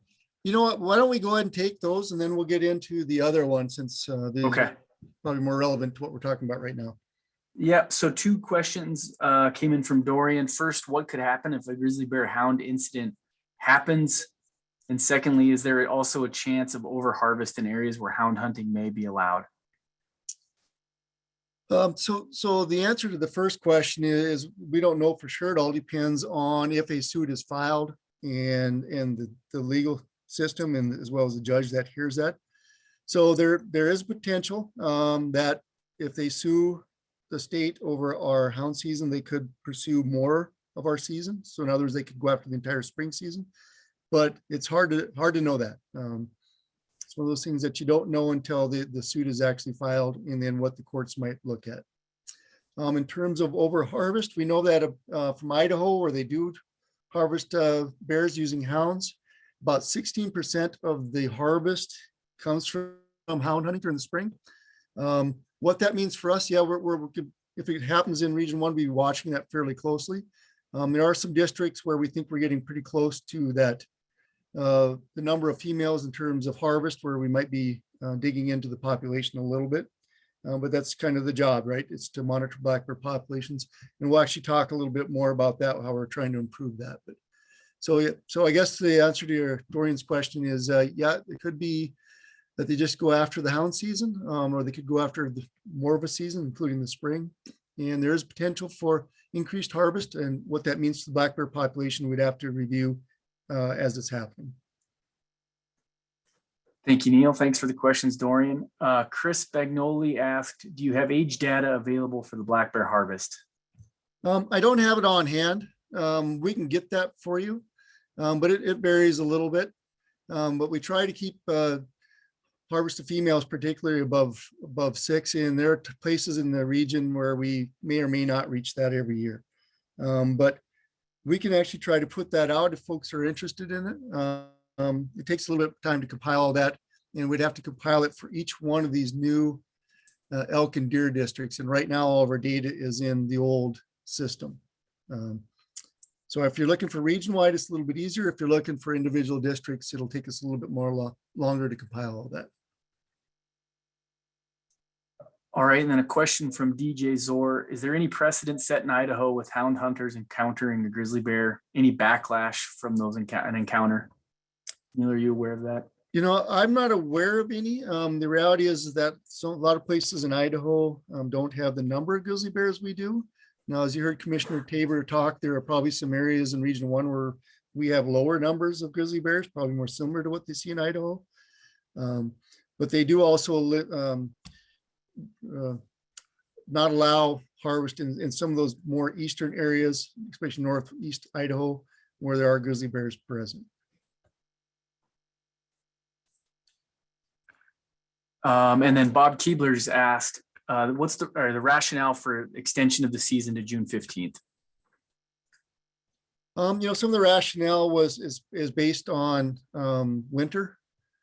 In terms of, you know, we have some winters, the Swan gets a lot of snow. There are other places in the region that gets a lot of snow.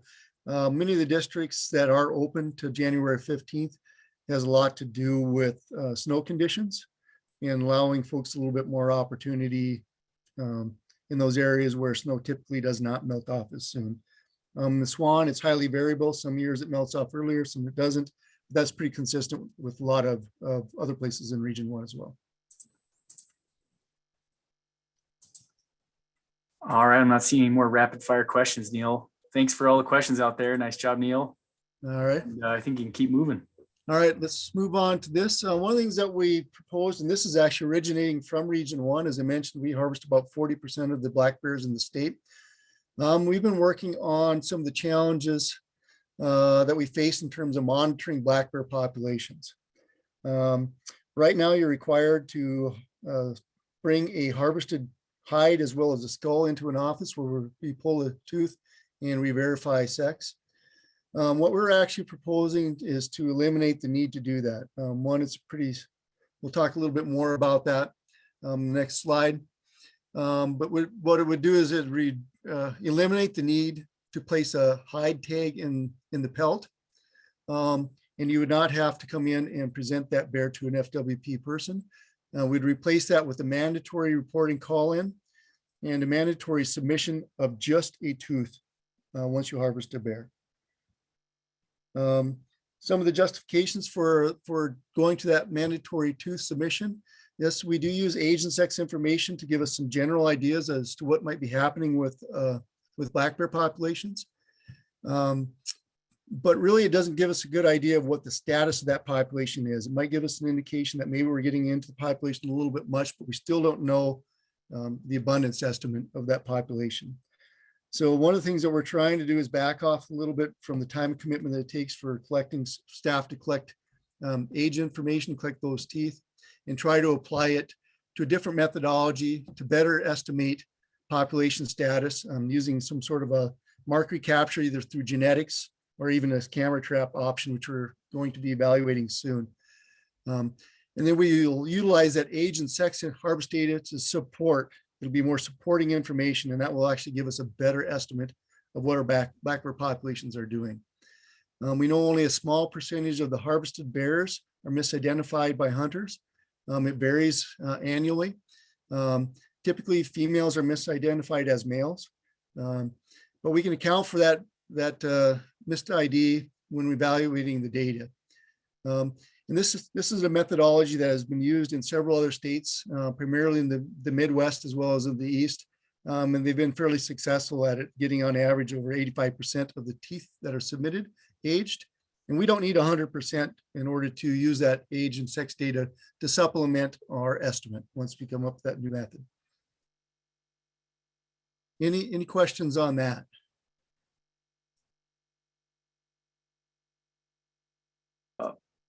Neil, we have a question from Jim Vashro. How will you ensure hunters get the root when they extract a tooth?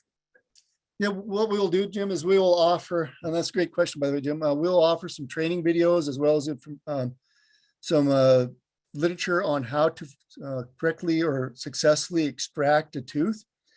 And actually, it's amazing, in other states like Arkansas, Minnesota, Maine, where they're doing this, hunters have become very accomplished at pulling those teeth.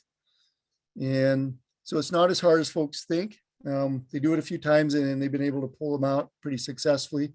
Again, about 85% of the teeth, the bears that are harvested, we get about, in those areas, they get about 85% of the teeth, which we think is more than enough for us to be able to work with. Yep, thank you for the question, Jim. Any other questions out there for Neil on black bear proposals?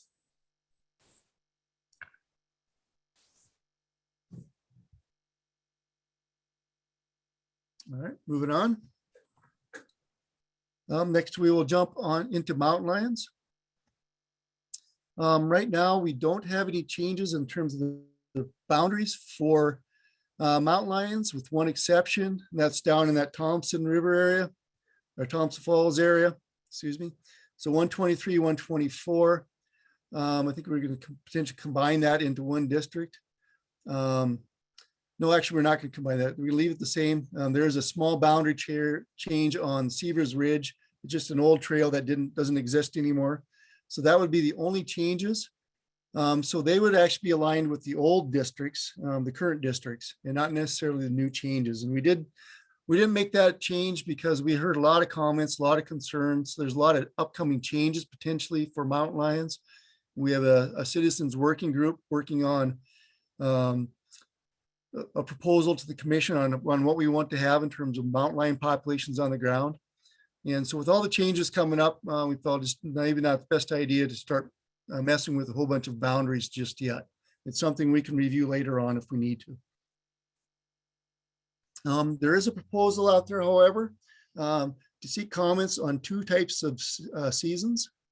And this is our first statewide consideration. And I heard Commissioner Tabor talk about consistency.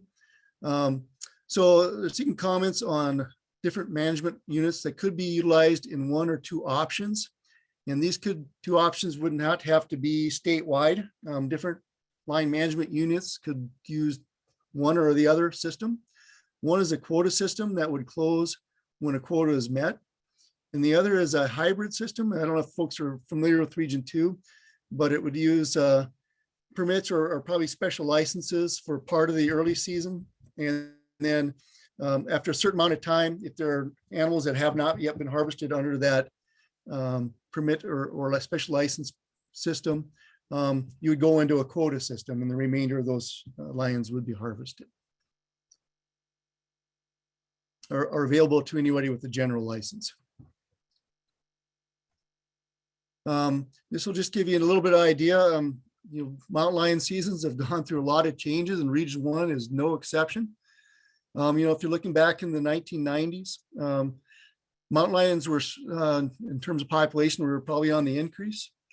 And starting in 1990, the state went to a total quota with a female subquota. And you can see that in this graph clear over to the left, is harvest and populations continue to rise. Actually went to a total quota only and increased those quotas. And there are a lot of times where we actually exceeded the total quota in harvest. As we dug into that population pretty heavily, we started seeing what we thought were some pretty serious declines in lion populations. And there's concern that a lot of non-resident folks were coming in here and really hitting those lions pretty hard. So the region went to a hunting harvest permit. It's fairly similar to that D4 non-resident license that we talked about for black bears. There's also one for mountain lions. We still had some issues with overshooting some quotas. And so at that time, we went to a special lion license with the female subquota. And you can see from that graph during that period, female harvest was actually pretty low. Male harvest was pretty high. There was a push by a lot of the local houndsmen to try to back off a little bit to keep some older age lions in the population for social structure. And so about 2014, we switched that to special lion license with a male subquota, which actually brought down the male harvest a bit and increased the female harvest somewhat. And then back in 2020, we went to a special lion license with which is sex specific. So we had to apply for a male or apply for a female license to see if we could change that female harvest a bit. And we were actually able to do that, increasing female harvest by almost 20 animals without actually increasing the number of licenses. And male harvest actually went down, but that's 1 year data. And this is only the second year, so we'll get 1 more year data on that. But again, what the commission is asking for right now is to really look at some of this quota system to see if that's an option that could work everywhere, or the hybrid system. Is that an area option that might work in different areas as well? So make sure you get some comments in on that, because I know the commission is looking forward to getting some pretty good information and feedback. Any questions on lions? Yeah, Neil, can you hear me? I can hear you, Cody. Hey, I was told that some of the age class of our mountain lions in Region 1 was starting to decline. Is there any truth to that, or what have you seen with our age class on our lions? Yeah, you know, it's changed over time. Back in those early days when we were actually right before we really started nailing the lion population really hard, we actually did see a few older aged animals in there. But and that's why I put this graph up, because the age structure actually kind of follows that pattern there to a large extent. So as we started to dip into that lion population, what we saw was a decrease in age structure overall in combination with a really high harvest of cats. Felt that was, we were hitting that population pretty hard, digging into those older age animals pretty hard. And we actually saw a decline in the population. And as we backed off, it kind of leveled off. So it hasn't really increased much. It's still hanging right around 3, maybe a little bit less for adult males. And it's just kind of hanging there. Statistically, it doesn't change a whole lot since we kind of backed off of our pressure a little bit on those males. And even with the special lion licenses, we haven't seen a drastic change in the overall average age structure of our male or female lions. Does that answer your question, Cody? Yes, it does. Okay. I believe Commissioner Tabor, go ahead. Thanks, Neil. One of the other things that I would like to ask folks to comment on lions, and this has been coming considerably out of some of the other regions, is your feelings also about the existence of lions as an apex predator and the effect on ungulate populations. And so one of the reasons why we have varying methodologies across regions is because some regions there's a higher, more vocal voice coming from the ungulate crowd that feels like there needs to be more control over lions, and that, for that matter, all predators. And then in other regions, perhaps like region 1, there's more emphasis put on the quality of the lion hunt itself, regardless of the population's relationship with ungulates. And so it's important to get everybody's feedback. So the fact that you're not a lion hunter doesn't mean you don't have some thoughts and feelings on this. And if you do, we want to make sure you're heard on that as well, because that has really come forth significantly in some of the other comments we've heard in other regions thus far.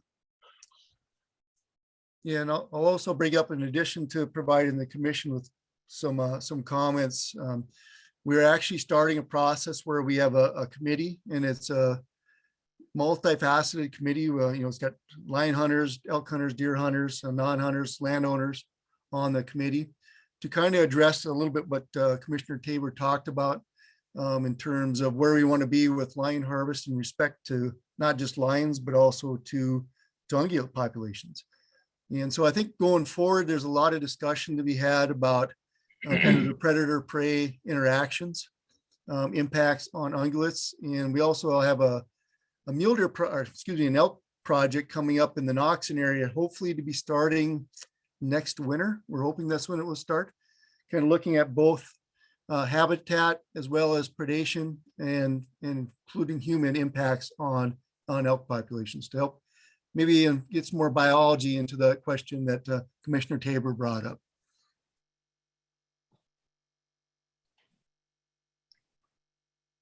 Thank you, Neil, and everyone. I got a question from Dorian. How does the mountain lion population trend compared to the mule deer population from 1990 to current?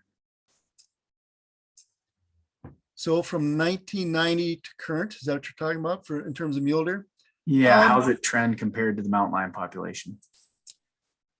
I think that as prey numbers increased, mountain lions followed that increase. We saw that pretty much all across the West, not just in Montana. Science and wildlife management worked, and we increased ungulate populations quite a bit. And the predator population, especially mountain lions, responded. And you saw that increase all the way up into, and this harvest is gives you a little bit of idea how many lions we probably had in the state, in those early 90s. And then you saw a decline in that. And you've also seen a decline in mule deer populations as well. I think the mountain lion population is probably stabilized. We should be coming out here pretty quick with an estimate for region 1. I think once that lion committee comes on board, we'll try to get that information to them. It's just not out there quite yet. So I don't know, mountain lion populations are probably stabilized. They go up and down a little bit, just like everything else does. Maybe not as much as some of our other species, but they've kind of stabilized and been probably pretty static in region 1 now for quite some time. Neil? Sure. Do I have an opportunity just to make a couple statements about the lion, the way that our seasons are structured, that type of thing, real quick? Yeah, if it's more questions, So go ahead, Cody. One of the things, and I guess this is kind of a statement / question for you, Neil, is back in the 90s, our ungulates could sustain a certain amount of lion predation. But now that we have added wolves and grizzly bears are getting stronger, and we have so many different predators on the landscape, has there been any studies as to trying to figure out what is the new tolerance to not, you can't just blame the mountain lions, but you have to look at the fact that there's wolves, there's grizzly bears, there's black bears, there's coyotes. I mean, the list goes on, loss of habitat. And so one of the things that I've noticed is our lion populations in Region 1 are quite high with female juvenile rates and those type of things. And so it's, for me, I would like to have a lion season that hits the exact number of cats that you guys want as a biologist taken off the landscape. And so one of the questions, the first question I have for you is, with the excess having wolves on the landscape now and more grizzly bears, does that change the number of other predators like lions that should be on their total number? And then the other question that I have for you is, for Region 1, we have the two options with the quota versus the hybrid season. Do you see any advantages or disadvantages to either two of those? If those are the two that are on the table, which one, in your opinion, works the best as far as harvesting the exact number of lions that you guys are looking for as a biologist? Okay, thanks for those questions, Cody. And just so I don't forget, make sure I don't forget to answer the second part of that. The first one was, is there any data looking at predation rates for that kind of suite of predators on the landscape? You know, in Region 2, and the Bitterroot is probably the closest to what we have in here in terms of canopy cover and that type of stuff. And they looked at, studied elk. They put radio collars on elk. They actually put radio collars on calves, caught a lot of calves, and monitored them. And in that system, mountain lions were probably the top predator, followed by wolves and then by bears. So they all took calves. I know in Region 2, they tried to manipulate the lion population to some extent. One of the problems they had was actually coming up with a good estimate for the change in the lion population. Now, they did see elk calf recruitment go up a little bit. But again, the problem was, didn't have a really good number on the number of mountain lions, or at least the change in that population. Do think it probably reduced it quite a bit in some of those districts. And I shouldn't say, we had better numbers on mountain lions, but probably less good numbers on black bears. And at that time, less good numbers on wolves. So, there's other studies in Idaho that looked at some of the same things. In some studies, it's wolves, and some studies it's black bears. So it can be very variable across the landscape, as well as their overall impact. I think in areas where habitat is really suitable for whether that's mule deer or elk, they are able to compensate for that mortality. In our areas where we kind of have pockets of elk where habitat allows them to be, same with mule deer. Maybe it's a little bit more drastic. I don't know. That's one of the reasons why we're trying to do a study here, because there's not a lot of areas similar to Northwest Montana that have done the detail work that we're proposing to do. You mentioned habitat is a huge factor. Folks who've lived here for a long time have seen some pretty drastic changes in the habitat out there as well. So it's probably a combination of both. So yeah, it's always a work in progress. It's always a little bit of an art, trying to determine where you need to be in terms of predator management as well as ungulate management. But it's something we're trying to get into a little bit more of a more holistic look at habitat, ungulate, and as well as carnivore or predator management. What was the second part of that question? Out of the two things that are on the table, as far as the hybrid versus the general quota, which method would reach the number of lions that you wanted harvested? As a biologist, I think if you're looking at simplicity, option one is the most simple. The hybrid system can be a little bit confusing at times. You've got, you got to apply for special licenses, and then,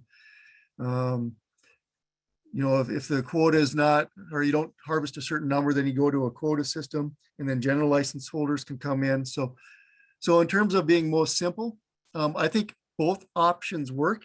For us up here, the big question is, as long as we can maintain the quota, I think folks think of that as a minimum number we want harvested. A quota is typically a harvest limit that we don't want to exceed. And so we set that upper limit. And so as long as we can hold to being within quota, any one of these systems will work. Okay, thank you, Neil. And it looks like we have a question from Jim Brown. Jim, if you could unmute yourself, go ahead and ask your question. All right, so just a quick question, Neil. The quota, the numbers that your permits put out is not your target cats that you're looking to kill. It's a ceiling, correct? Are you talking about one of these two Permit options? numbers that are issued, that's a ceiling? Correct. So are you referring to the current system? Yeah, the current system, which, yeah, seems to be pretty, I don't know, effective. Well, under the opinion. current system, we get away from a quota. So it's not a quota-based system. So we manage harvest by issuing more or less licenses, accounting for the fact that, whether it's a deer B license, an elk special license, bighorn sheep, mountain goats, we manage mountains lions kind of the same way, in that we know that it's not going to be 100% harvest. And based on kind of a history, we can say, well, if it's a 60% harvest or a 50% harvest, we know how much to increase licenses to try to achieve a certain harvest goal. Does that answer your question? Yeah, that kind of answers the question. I guess one more thing I'd like to add. I have seen personally, and I can speak on a few areas. I don't know about, the western part of Thompson, whatever, but you could take the 120, 102, eastern half of 103 and 130. And I have seen a steady drop in lions over the past 4 years. I've had premium snow this year. I've been pounding that country, and I've been struggling to find cats this year. Do you have an explanation for that? I really don't. Obviously you guys are out there. I've heard both. It's kind of a mixed bag in terms of folks seeing lots of lion tracks, others maybe not seeing as much. Don't really have a good answer for that right now. I don't know.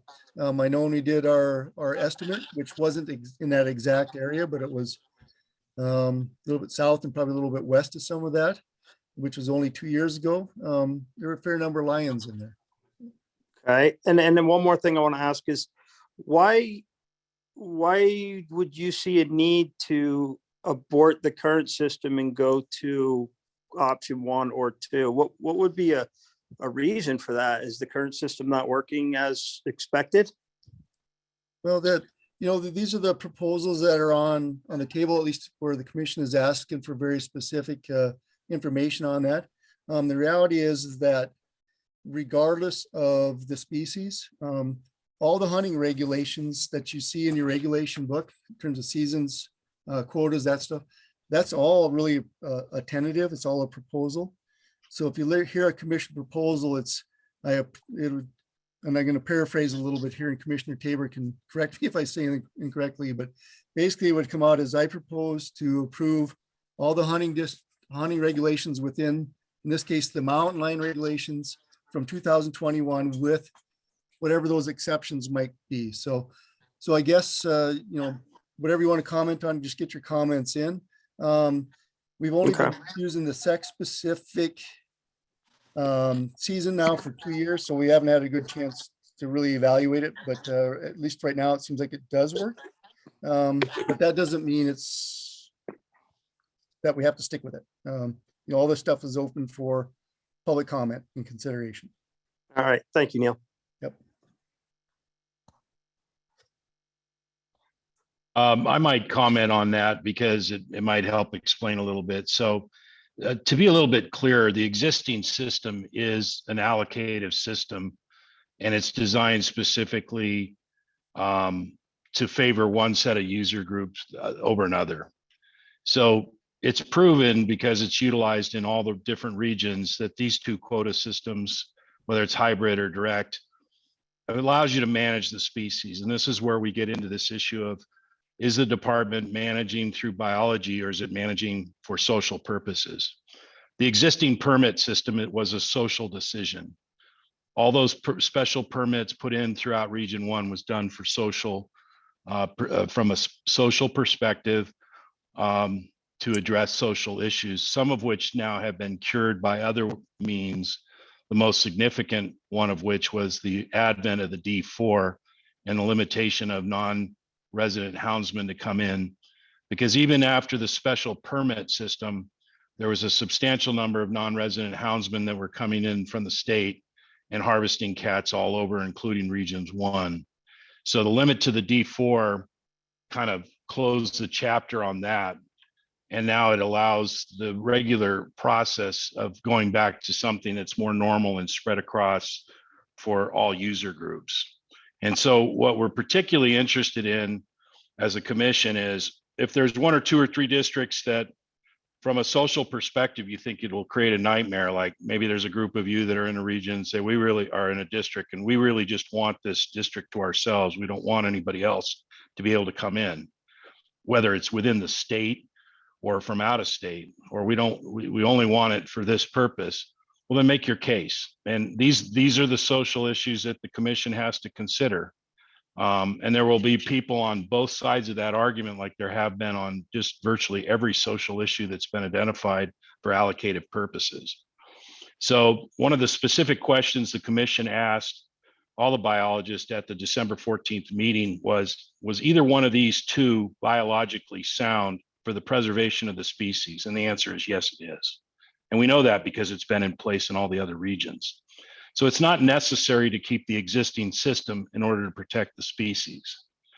It would be maybe necessary to keep the existing system if you wanted to keep the existing value system around the sociological problems that it alleged to fix. So it fixed some problems, it created others for other users. And that's really at the heart of why the commission's considering this change at this point. I hope that makes sense to you.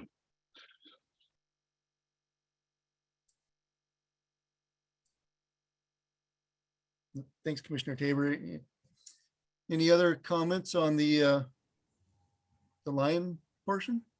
Neil, I just have a question. This is Mark. Does FWP study the effects of wolves in particular on the mountain lion population? And are you familiar with the study that was most recently talked about out of Wyoming, where they're mentioning that wolves are driving down the mountain lion population significantly? Yeah, we haven't actually looked at that as much up here. I mean, I think everyone who's worked with lions can attest that there have been some impacts by wolves, especially with females or with kittens. Does that affect the overall population? I guess we don't know that for sure up here. One thing different about that system down in Wyoming is it's an elk-driven system. It's much more open habitat with more patchy cover, where we're more consistent canopy cover up here. Does that change things a little bit? We're also a white-tailed deer predominant system, which are fairly well dispersed across the landscape. So all those factors could lead into some changes up here, but the answer is, yeah, we don't have a real good feel for what's going on in terms of the lion population relative to wolves. Certainly, they're competitors. We do know that we have a fair number of lions based on the estimate, and you've heard Mr. Barone say that maybe that in some areas it's a little bit lower, that we probably have almost 2 lions for every 1 wolf based on our best information. But that doesn't mean that's going to stay static.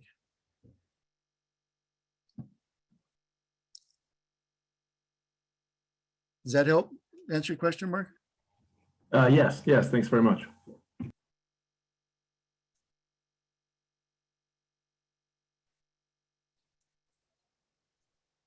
I'm seeing Chili's hand up. Go ahead, Chili. I just wanted to understand how the populations are determined on lions so that you make these quotas. Is it actual counts, DNA from scat, trail cameras? How is it done? So actually, Montana embarked actually 2 years ago on probably the best in terms of cutting edge methodology for determining mountain lion populations. And we use what's called it's called a seeker, but it's actually a mark recapture estimate using DNA. So we can detect individuals. So you go in and you You capture a bunch of mountain lions across a grid on a landscape. And one time period, you come back and you recapture those animals, or research that area, capture a bunch more animals, and based on the number of animals that are found to be consistent or the same individual and those that are different, you can come up with a population estimate. It's actually a fairly common methodology, if you will, in wildlife. But it's probably the best system out there currently for monitoring mountain lion populations. Admittedly, we're only in year 2. We did 2 areas up in northwestern Montana, and then we apply that to a landscape accounting for habitat and habitat variables. So that there is no way to actually count, whether it's counting mountain lions, deer, or anything else in wildlife. That just does not happen. We always have to use an estimate. Does that answer your question, Shelley? Yes, thank you. Okay. Yep. And if you want more information, or anybody wants more information on that methodology, I think there's some on our webpage as well. It's a pretty good description of what we're doing. Okay, thank you. All right. You want to move on? Yeah, let's move on, Neil. And then if we have questions later, we can always circle back. Here. Okay, so now let's go on to sheep, moose, and goat. I think we really only have one of those species, bighorn sheep proposals. Tanya, again, Tanya was going to discuss this, but she is under the weather, so I'll try to take a shot at it. In HD 100, we currently have a quota of 4 bighorn sheep, either sex licenses. We'd like to increase that quota to 5, which was the top of the quota range previously, and change the quota from 1 to 10 just to give us a little bit more room. So we don't have to go back to the commission every time we wanted to maybe move that up 1. Some of the history as to why we're offering this, or think we can offer 1 more license out there, is we've seen what we think is an increase in the lion population. In 2018, we estimated there's approximately about 120 in this district. In 2020, we estimated there's about 135. This last year, we had really high lamb to ewe ratios, and we've traditionally had pretty high ram to ewe ratios. And the age of harvest of rams is typically over 6.5 years, and we haven't seen that decline even when we went from from 3 up to 4. So we think we can offer 5. One of the things I'm always worried about, my former background is in wildlife health. And when you get a very high ram to ewe ratio in some of these populations, it seems like we end up having some issues with the population. Those rams start to wander quite a bit. And I'm always worried that they will wander and potentially find domestics and then come back and potentially bring back something that could damage or harm the population. So that's one of the reasons why we think we can move from what it is 4 to 5. And then I'll let Mike, do you want to cover this one? Sure. Hunting District 122, the St. Regis Cutoff Herd. We are proposing to put in 1 ram only license with a quota range of 1 to 5. The history in this unit is it's been closed since 2015. And prior to that, we had an either sex quota of 6 and 6 to 8 adult ewe tags. And you can go to the next slide, Neil. I gotta look at these numbers on my phone. So we've seen, let's see, in 2018, we did an augmentation of sheep to this herd following a low count of 18 in 2015 and the closure of the unit. And we've seen pretty good numbers, at least steady numbers, slightly increasing. And we're seeing a good number of mature rams. You can see those in the pictures there, as well as good numbers across age classes of rams. So it's a fairly conservative proposal of 1 tag, but it is an additional opportunity up in this country for someone to harvest a ram. All right. Any questions on those two proposals?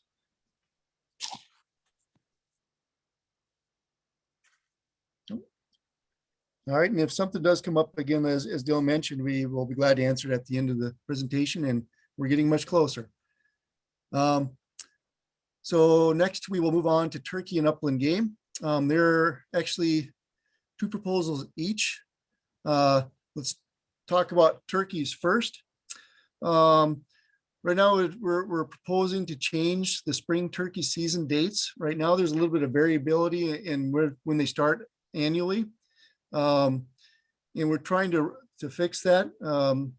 If we were to stick with the current season structure and season dates, it would be an April 10 start and it would run to May 16. We're proposing to have a static April 15 through May 31st season. Just to give you an idea, last year, the season started on April 11th and it ended May 17th. So this would be a consistent season. So I think it'd be easier for sportsmen to know that April 15th is the start date. And we thought we could actually extend that season a little bit longer. I know in Region 1, we have a lot of turkeys and we have a lot of turkey damage issues. So a little bit extra time to harvest may be a good thing. The other proposal for turkeys was to allow the use of air rifles as a legal means of take during the fall season. And you can see there the specifications for an air rifle would be a .177 caliber with a certain velocity of 1,250 feet, or a 22 caliber projectile at 950 feet per second. So that would be something that would be offered in the fall season. If you switch over to upland game for pheasant, partridge, sharp-tailed grouse, and mountain grouse, so this does not include sage grouse. The commission is seeking comment on extending a season to the end of January. It currently ends January 1. And it would also, a different proposal would also allow the use of air rifles with that same specification to take mountain grouse during the fall. Any questions on those two species? Where did the proposed change to allow an air rifle to take turkey and upland game come from? That actually came from the Flathead Wildlife Association. And I see Jim Brasher raised his hand, so I'll let him chime in. But they felt if you look at the projectiles as well as the velocity, they're very similar to what's already legal. But I will let Jim provide a few details if you'd like. Thanks, Neil. It is a Flathead Wildlife proposal. Rifles are already legal in the fall for turkeys and grouse. We have abundant turkeys in many areas across state, sometimes nuisance levels. The specifications for the air rifles there are about the equivalent muzzle energy of a .22 long cartridge, which is sufficient to kill a turkey or a grouse. But the air rifles would be much quieter and hopefully a little more acceptable to landowners than a shotgun, and get a little better harvest. Thank you. I just thanks for. Oh, go ahead, Cody. Seems like a difficult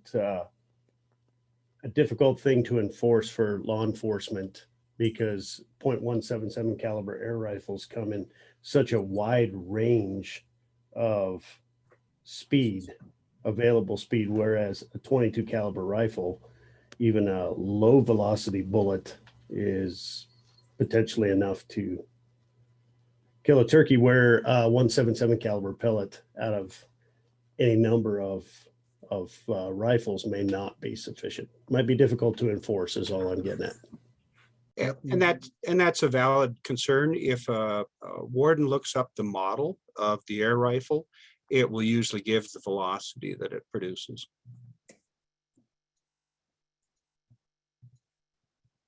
All right. Thanks both of you. Any other questions on this? I do see a question from Bob Keebler, who asked, is the extension of season to January 31st come from a social issue? I believe that came from a member of the public who wanted to see extension primarily for pheasants, and through deliberation, and Commissioner Tabor is on, so he can correct me if I'm misrepresenting this, but I think through deliberation and a lot of discussion by the commission, they wanted to entertain offering this up for grouse as well in terms of getting some comments. So remember, these are all proposals and they're asking for folks' comments on this. So these aren't set in stone, they're proposals. But it did come from the sportsman. Yeah, that's a great way to phrase it, Neil. And part of it was this individual tried to work the system and had great frustration advancing his idea. And so part of what we wanted to do was demonstrate that you can take an idea to fruition. Doesn't guarantee that it's going to get voted in. And, you know, remarkably, I originally thought that this was not going to be that controversial. We're getting some really interesting comments back both ways. And all sorts of different people weighing in on it. We've got a lot of the professional dog trainers weighing in on it and the impacts that winter season could have on their dogs. And it's just really fascinating. And so the reason we throw, you know, the grouse and the mountain grouse into it was to create an opportunity. So to be clear, this is an opportunity to extend the hunting season so you can hunt more. And that was what the original request is. Is it the right thing? The first question we asked is biologically, does the department see any issue relative to the potential impact on the populations? Thus far, the indication is no. Now that may change. I don't know. I haven't seen anything come from the department yet on that. But there's some people that look at this and say, is it necessary? There is a great deal of concern of the impact this is going to have on private landowners, and the fact that private landowners have to tolerate just a certain amount of opening up their land and the request. Even if they decide not to open up the land, they could just say no. It doesn't stop the request for coming. So now we've just opened a whole nother month of requests of bird hunting on their land. So like all issues we tend to proffer up, there's all sorts of different sides to this and everything, and let your comments be heard so that we can make a decision based on what everybody thinks.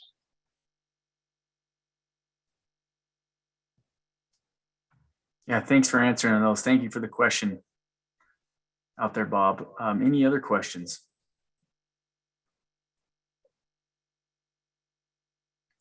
All right, we can move on to statewide elk. And we'll cover these. I'm basically going to go over just the proposals here. These are not Region 1 proposals. And as I mentioned before, in our kind of the opening comments and discussion, reach out to those regions if you have very specific questions. I'm not going to have the data on this, they will. And there are also some Zoom meetings coming up for each of those individual regions. If you're really interested in this, it'd probably be good to join in so you can ask questions of those regions. As Commissioner Tabor mentioned, these are an effort to try something different, primarily in those areas where we're over objective. In other words, we're over objective. We need to harvest additional females because that the old system in a lot of these areas isn't working very well. And it's also an effort to maybe simplify the regulations, just because it can be a little bit confusing when you have a permit out there, say like this one, this archery permit that is got a 900 number, yet it's valid in about 10 to 12 different hunting districts. So this first one is an archery only permit proposal. Right now there are these 900-20 archery only either sex permits, which are in a bundle, and all those hunting districts that are listed there, that permit is valid for those districts. This would remove those, that bundle, and make those hunting districts, excuse me, or a combination of the hunting districts, either a general license archery season. So it'd be just the general license structure, or unlimited archery only permits based on where they occur. So for instance, and I won't necessarily go through all these, you can see them, but 401 and 403 would be just a general archery license based on whatever structures listed in the regulations. 412, 411, 412 would go to unlimited archery only permits. And now I believe Pat or someone had a question about, well, what does that mean for this non-resident quota of no more than 10%. Because it's unlimited, there is not a limit on the number of licenses. That 10% quota does not apply because there's no 10% of any one number to go to. So these would be open for non-residents as well as residents to obtain. That's one proposal. There's this antlerless bee license proposal. And the commission, this states the commission proposes to add a new statewide unlimited antlerless bee license. So that would be a bee license that you can buy over the counter. It'd be unlimited, one per person. And it'd only be valid on private land in hunting districts that are greater than 200% above objective. And so it'd be on the department to determine those objectives. And so it'd apply in those districts that are listed as of right now. These licenses would be available again over the counter, valid during any open elk season in those districts, and they'd be valid through February 15th. And you can see it's a fairly good list there, primarily in eastern Montana. There's an either sex permit proposal, and these are in a certain number of districts. So 4, 11, 17, 426, 535, 590, 702, 4, and 705. The current season structure would be maintained, but the proposal would be to increase either sex firearm permits by 50% as follows. So in 411 and a new proposed 535. So that's where this gets a little bit complicated. You'll need to look at the Region 5 regulation proposals. Increase from 300 to 455 permits, 417. Again, a 50% increase to 340, as well as 426 up to 90, 590 from 250 up to 380. And in hunting districts 702, 704, 705, which we viewed as one, they're currently 225, would increase the number of permits to 340. Okay, that's another proposal. And then there's another elk permit proposal, which would actually make things more similar to what you see with things like mule deer. In those areas where you have a permit that allow you to shoot an antlered bull elk. So these are either sex elk or brow-tine bull antlerless elk permits. So you have to use your general in combination with the general. They'd only be valid, they'd be valid for only the hunting district that you apply for during that season. So if it's an archery only permit, you could only shoot an antlered bull in that hunting district during archery season. If it's a general rifle permit, you could only shoot antlered bull in that hunting district where the permit was valid during the general season. This does not affect antlerless elk hunting. So antlerless elk do not apply. You can still hunt antlerless elk based on the general licenses or license structure anywhere in the state. Are there any questions about that? I will do my best to answer those, but again, those are not Region 1 specific proposals, so I may be limited on details. I just want to be clear here. Did you say that antlerless elk bee licenses are unlimited for non-residents as well? So are you talking about these up here? So anytime it's an unlimited permit, there's no longer a set number of licenses out there. So there's no way to take a 10% estimate of or calculation of what that would be. So unlimited areas are not subject to that 10% rule for non-residents. Does that answer your question? Yes, but what is the estimate of increased non-resident influx to those areas of Montana? That seems nothing. I don't have that information. I don't know the answer to that. I think that would be a very good question to join into some of these folks that have a better feel for what happens on the ground, and they can maybe predict what they think might happen. The reality is that some of these are fairly new, so I'm not sure if we have 100% understanding of exactly how that will change.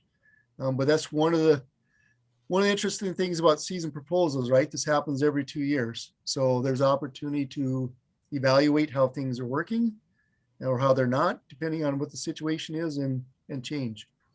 As it sits right now, there's a set number of non-resident hunters generally in Montana, and I think the number is 17,000, maybe. Yeah. So this proposal here could show a marked increase in that number. Actually, So that's really- not correct. Yeah, no, You're you're right. on the wrong, you're on the wrong string here. So Perfect. all this means is that there is not going to be special permitting Right. on this particular district. So an unlimited number of non-residents could apply to archery hunt in that district. But first and foremost, they will have had to draw a B10 non-resident license, and that's still subject to the 17,000. That has not changed. So there will be no increase in non-residents as a result of any of the proposals that are being put up, with the exception that cow tags, so the unlimited cow tags in these over district areas, which I think Neil will be getting to, that is an over-the-counter tag that both residents and non-residents can purchase. And you can have up to 3 of those. And that would not limit non-residents to come in and shoot cows, but they can only shoot cows. And then only in districts where we're over 200% of objective, which I think, I want to say is 43 districts in the state right now, if my Yeah, I think memory's. it's on the screen right there, Commissioner Tabor. I believe that's Okay. what you're talking about. Is that correct? Yep. Okay. Yeah, and sorry about Yes, that. sir. I didn't make that clear. As Commissioner said, there's a limit on the number of non-residents who can purchase a general elk hunting license. And so the permits would only make it so that anybody who had one of those could potentially apply in those unlimited areas.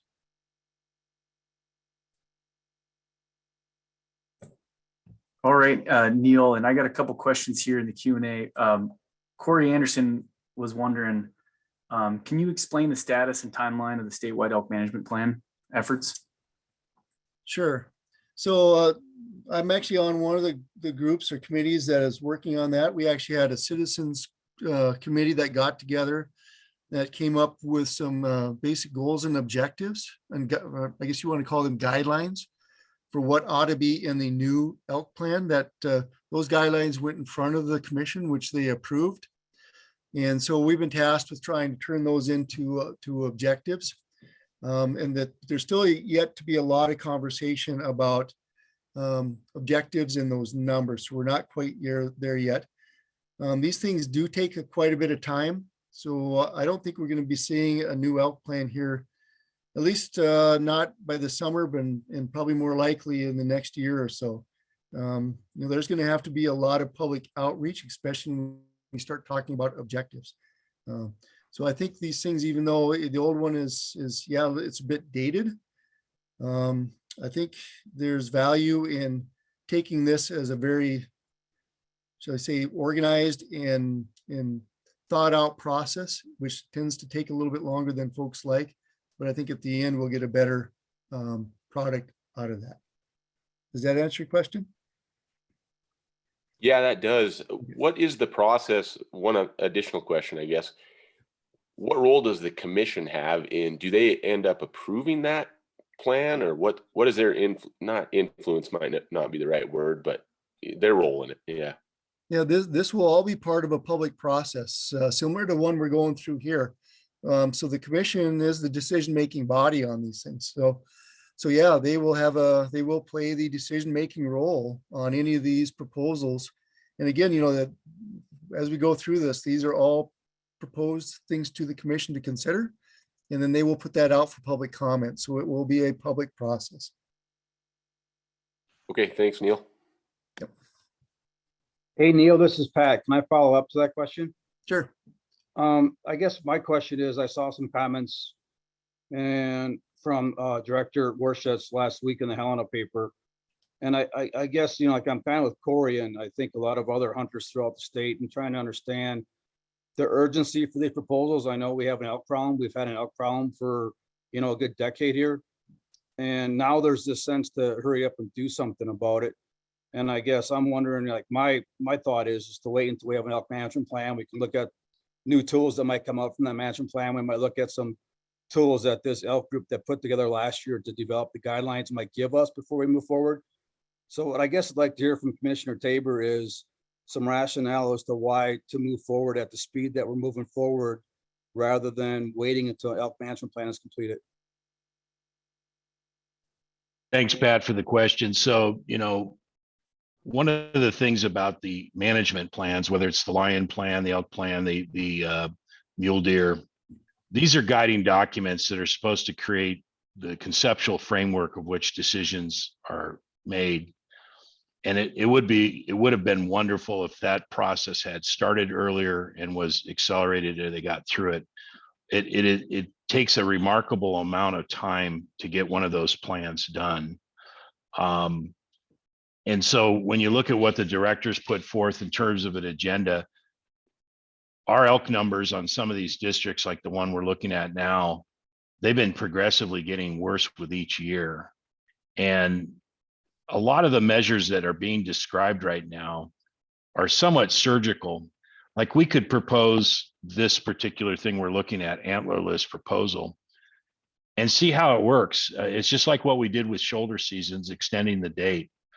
You have to understand that on a lot of these management techniques that we deploy, it's not a life sentence. It's trying something to see what the reaction is going to be to the population, to see if we have the intended impact. And if not, we can walk it back. And in some regards, some of the new attempts at trying things a little bit differently will in fact inform that committee rather than hurt it, from the standpoint of trying to understand the dynamic of all the different variables that go into it.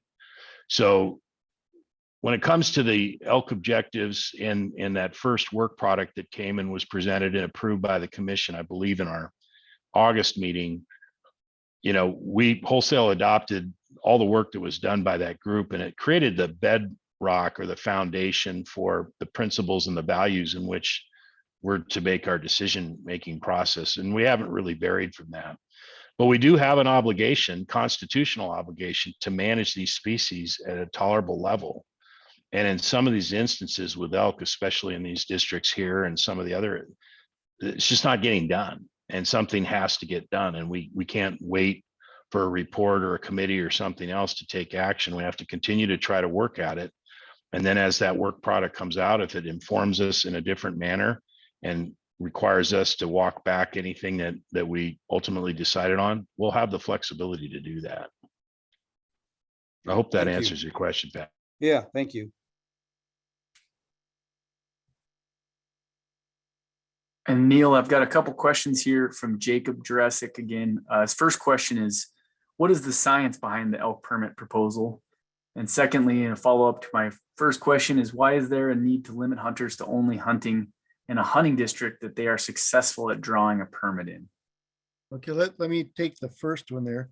So, I think Commissioner Tabor talked about it. Right now the science, so there's a legislative bill out there that requires FWP to manage to objective. And these hunting districts where we're proposing some of these new proposals that are chronically over objective. And so this is an attempt to try something different. The biology in here is that we know we have to harvest the female portion of the population to help try to bring that number down. And so you'll look at almost all of these proposals. Archie's maybe a little bit different, but it's still maybe a little bit more of a social issue on the archery side, although archery hunters can harvest a fair number of animals at times.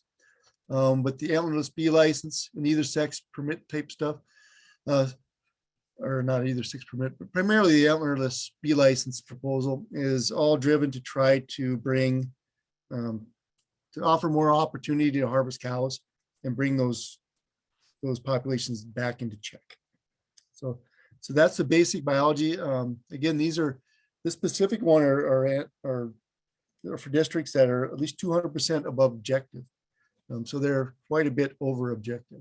So we don't necessarily have a biological concern of impacting the population. We're actually trying to bring it down. What was the other one? The other one, a follow-up. Well, actually, Jake's got his hand up, so maybe I'll just unmute him. And Jake, you can go ahead and ask your second one. Perfect. Hey, thanks, Neil.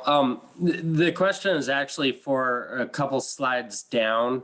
For the bottom bullet there, the elk permit proposal for either sex or brow tine bull only. I guess why is there a need to limit people to only hunting in that district that they're successful in drawing a permit for that area?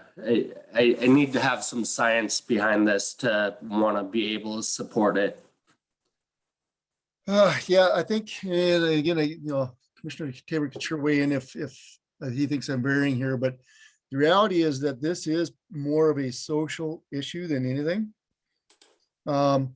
What you see here in this permit this proposal is that there's a lot of folks who would apply for these, get them, but they're limited in number, right? So, or don't get them. So for instance, if you were to apply for this and you didn't get that, and then you found out that somebody went in their backyard in a different district completely and shot a bull, it reduces your opportunity where you could have maybe got this license because your heart was set on hunting here.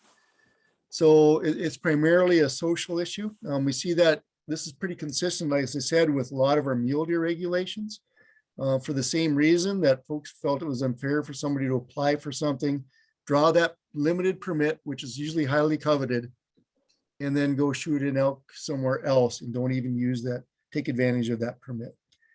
That's the basis of this proposal. And again, it's a proposal, so asking for public comment. Yeah, Neil, I think you covered that really well. And what I'd add to that is, for instance, the commission just received today, and so I think it's posted for public comment as well on the website, but the Montana Bowhunters Association put forth a survey of their membership.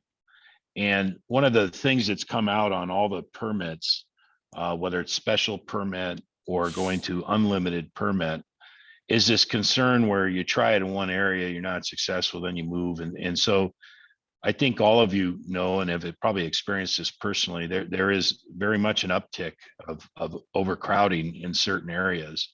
I know that we've heard, the Chair Robinson, she has a block management property in Region 6, and she said that she was astounded by the number of archers that were in and around her property and neighboring properties as well. And so as we start to grapple with population issues now and increased pressure, one of the things we're going to have to take a serious look at when it comes to allocative issues is this concept of first and only choice.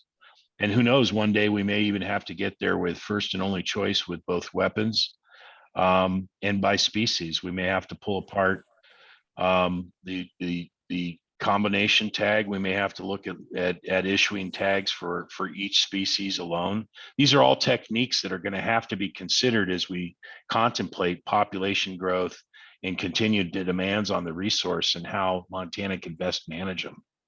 And the beauty, I think, of Montana, it's the same way with the political system and legislation, is this is a pretty highly participative process. I mean, when I think of the number of people I interact with on a daily, weekly basis since I've been a commissioner, it's pretty astounding. I try to take in as much as I possibly can. But to be clear, everybody's very aware of the sensitivity of some of these things because we've always had it a certain way. But times have changed, and it's putting a tremendous amount of pressure in certain areas, certain districts, everything else. And it does have to cause us now to re-examine what we're doing here. And once again, try to get a situation where we're creating as much parity as we possibly can. And maybe this is a terrible idea, and we'll know, because that's the one thing I can count on is plenty of input. And so when we're way off the mark, we usually find that out. But it's interesting, on a lot of the proposals that we have now, we're seeing a lot more balanced remarks come in. Quite a few people for, several people against. So it means, yeah, maybe we're getting closer to what might be a negotiated right answer. But that's why we want you getting involved for sure. Thanks, guys. Yeah, thanks for the questions, Jacob. We have another question in the Q&A from Aaron Augusto. Is there anything being done or considered to incentivize landowners to increase access to hunters to target these elk that are actually causing problems for the landowners? Yeah, and actually that goes back to those guiding principles that I discussed at the commission passed a while ago. And that is one of the kind of the tenets, if you will, or objectives, is to try to identify if there are incentive opportunities to encourage folks to allow a little bit more access on that property. We do have some opportunities now, like block management and other things that do offer a payment, at least to offset some of the the damages potentially that occur with allowing a large number of people on your property. But there may be some others that we haven't thought of. So I think that's one of the things that we're discussing, is what do those look like? And hopefully that will come forward with some proposals or several proposals for the commission and the public to chew on and consider. The one and only tool that exists legislatively or statutorily now is what we refer to as the 454s. And this year we did 12 of them. Now, we got feedback. In fact, some of you might have been participants where there was a lot of emotion expressed. Why did you give this group this? And these are all statutorily defined scenarios. And what it really comes down to is giving one permit to a landowner, they have to bring in 3 people onto their ranch to give them access. And so the department worked pretty hard at lining up some pretty coveted properties in special permit areas that heretofore have never been reachable, have never been touchable by anybody from the public.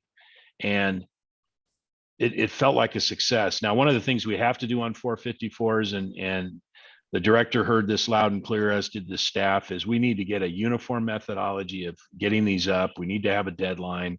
We have to have a process that really evaluates these consistently. But for the people that reached out to me in a negative tone and said, how dare we do this? We're trying to do the very thing you asked for, which is get you access. And the only way you do that is to work with landowners and try to get them to consider something that's a benefit to them so that they can do something that's a benefit for the public. It's quid pro quo, and it's how it works.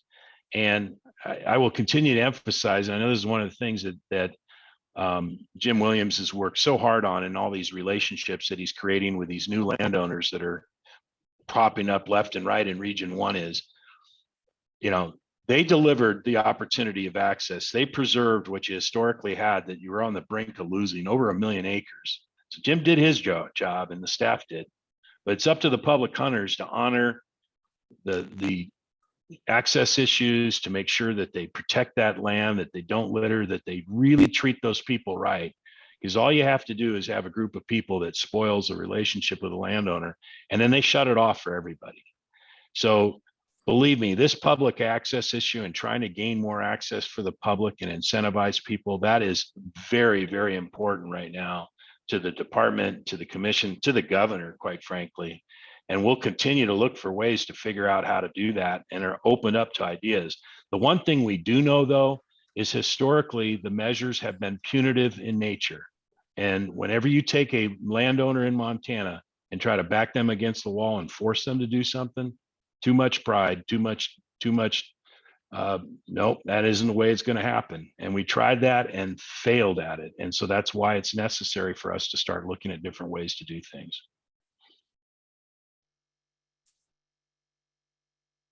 Thank you for the explanation and the question. Any other questions out there? Just as a reminder, because we're kind of wrapping up here. Angie has one. Oh yeah, go ahead, Angie. Hi there. So I actually have a question about the proposal for the 900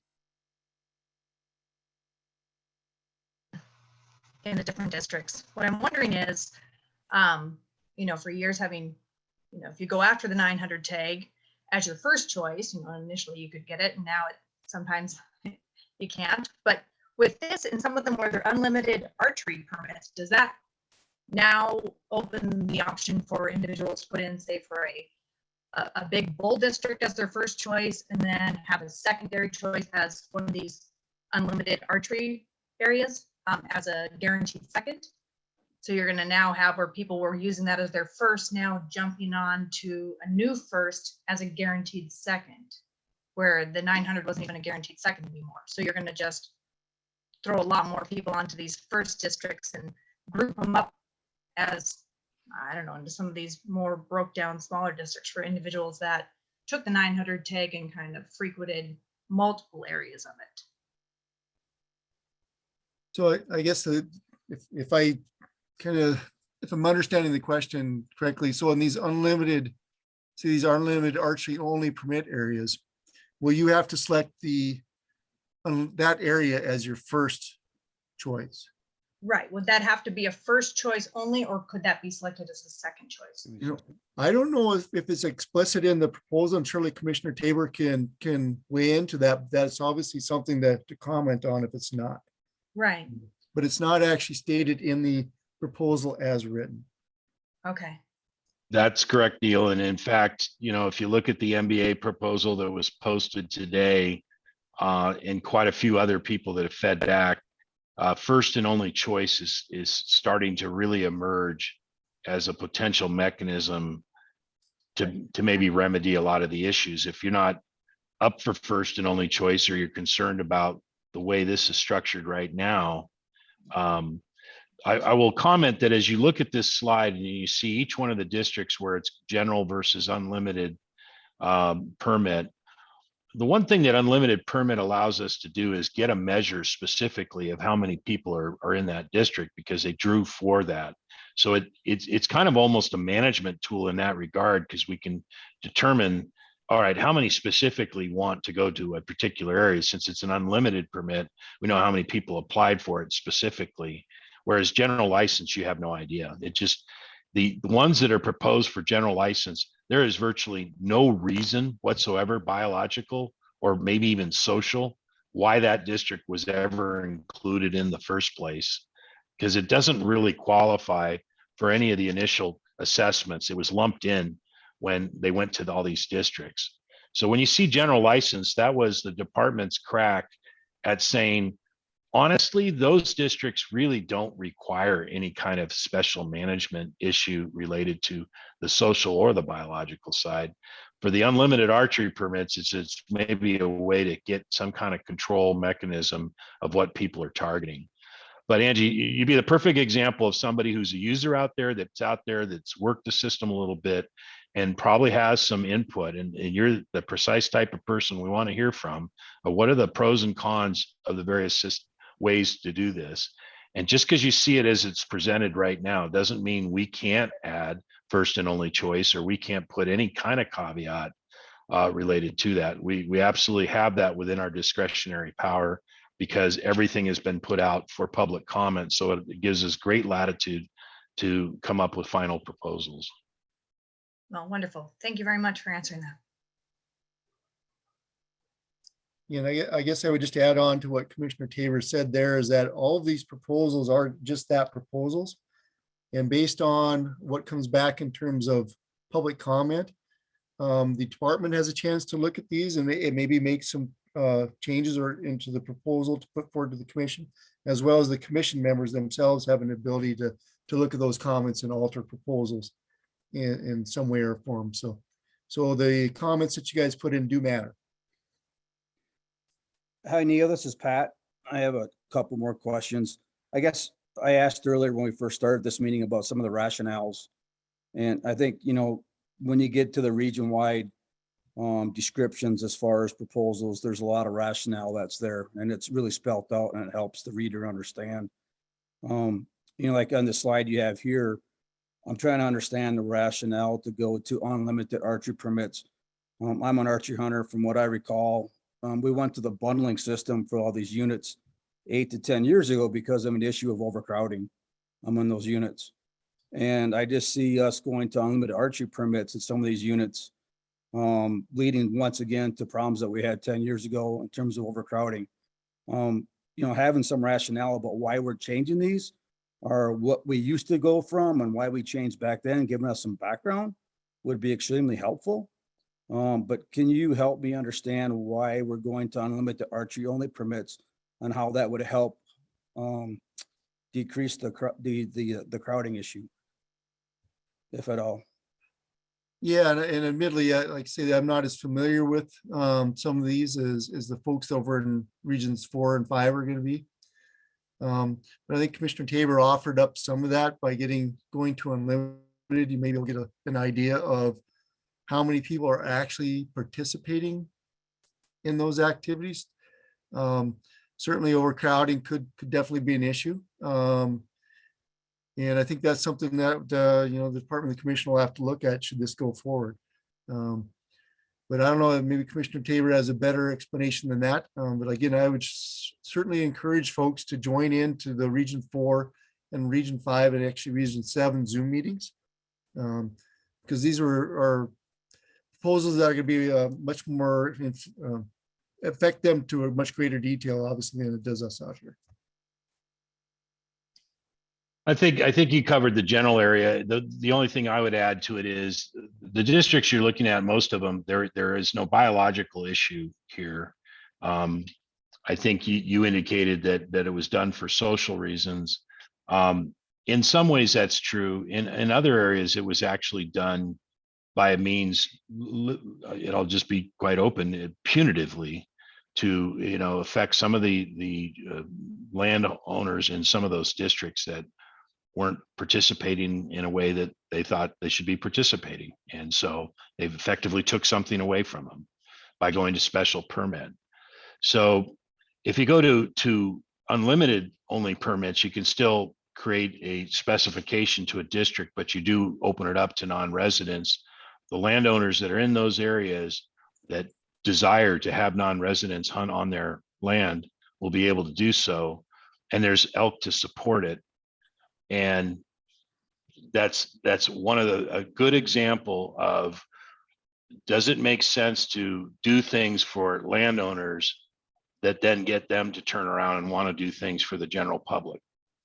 That's an open-ended question right now, because right now a lot of the landowners in those districts got unnecessarily penalized by this process. So yeah, it might have accomplished an overcrowding goal, but it had a more severe impact on the people that own property in those areas in terms of what they do for their livelihood, how they earn extra money and everything else. It had a profound impact. And so that was either a intended consequence or an unintended consequence. Doesn't matter. It was a consequence. It's a consequence that needs to be fixed, and that's what this proposal sets about to do. And I hear you on the overcrowding issue, and so that's why your comments relative to what other mechanisms do we have to do overcrowding. If you have these all bundled over, I don't know how in some regards this just creates a spillover effect, and maybe a lot of the crowding that people still sense that exists happens because of the spillover effect, because they're not limited to one district. And that's why this first and only district concept is really starting to grow some pretty strong sentiment. It's like, you want to control it, you have to select where you feel like you'll be, best opportunity. And the other thing I would mention on that is, we have kicked around at the commission level of maybe you do first and only at a regional basis. So maybe all the districts within 400 would be bundled, so will that alleviate? We're kind of open up to just about really any ideas. And so, Pat, if you have ones that you'd like to see come forward, definitely chime in. No, I think that was a great explanation. I really appreciate that background. That's what I was looking for. And I agree wholeheartedly as far as trying to reward, landowners with hunting opportunities for them and family and so forth. And they do, support a majority of elk across the state of Montana. So it's good to find those win-win situations and try to accommodate those folks. But having that background in here, I think, would be helpful for a lot of folks to understand that we're lucky because we get the opportunity to have you here tonight. But if that was in the proposal somewhere to give some background, I think would really be beneficial. So another question I had was regarding the units that are getting increased the tags by 50%. There's a select, I think it's maybe 2 slides down. Next one, I think, Neil. What do we have? A half a dozen, 8 units there. And what's the rationale for those units versus some other ones that may not be included here? Can you go into that a little bit? Well, I can answer the question because I know specifically this came right from the department when we were building this up. And these are districts that are pretty materially over objective, and it feels like there is a room to add additional opportunity in these districts from where they've been at historically. Okay. So this is different though, because you have the one previously where you're looking at those units that are 200% over objective, which is a longer list, I think. And then. Well, and that does a whole different thing. That's a kind of a new concept of almost an unlimited number of antlerless B tags that are being made available. And the hope is that we create a lot of opportunity for a lot of Montanans to fill up their meat locker and get on access to these land. We're going to go to these landowners and say, look, you've been consistent about describing the issues with overpopulation on your land. Now, if the public hunters can be graceful and do this right, and they can get up to 3 elk themselves to fill up their meat lockers and feed their families, that could be a very cool thing for a lot of people if it goes down right. If it becomes a fiasco and all the landowners say, don't ever do that again, well, then that's something that we'll have to live with. That's a different scenario than this next one, which is an either sex permit proposal, where we're clearly over objective in these areas. And so we're just flat out, and these are special permit areas. We're going to keep them as special permits, but we're going to up the number of permits because it's clear that we have more elk in those areas now than we ever have. And it makes sense to bring those permit limits up. Yep, gotcha. And then on that proposal for the B tags, it says on private land only. Is that meant to exclude state lands? Or is that an oversight? It wasn't an oversight. And I think we're going to try to refine language where if it's landlocked. So like if you have a ranch and then it's got a section within the ranch that's like DNRC, how it's checkerboarded, that would be included.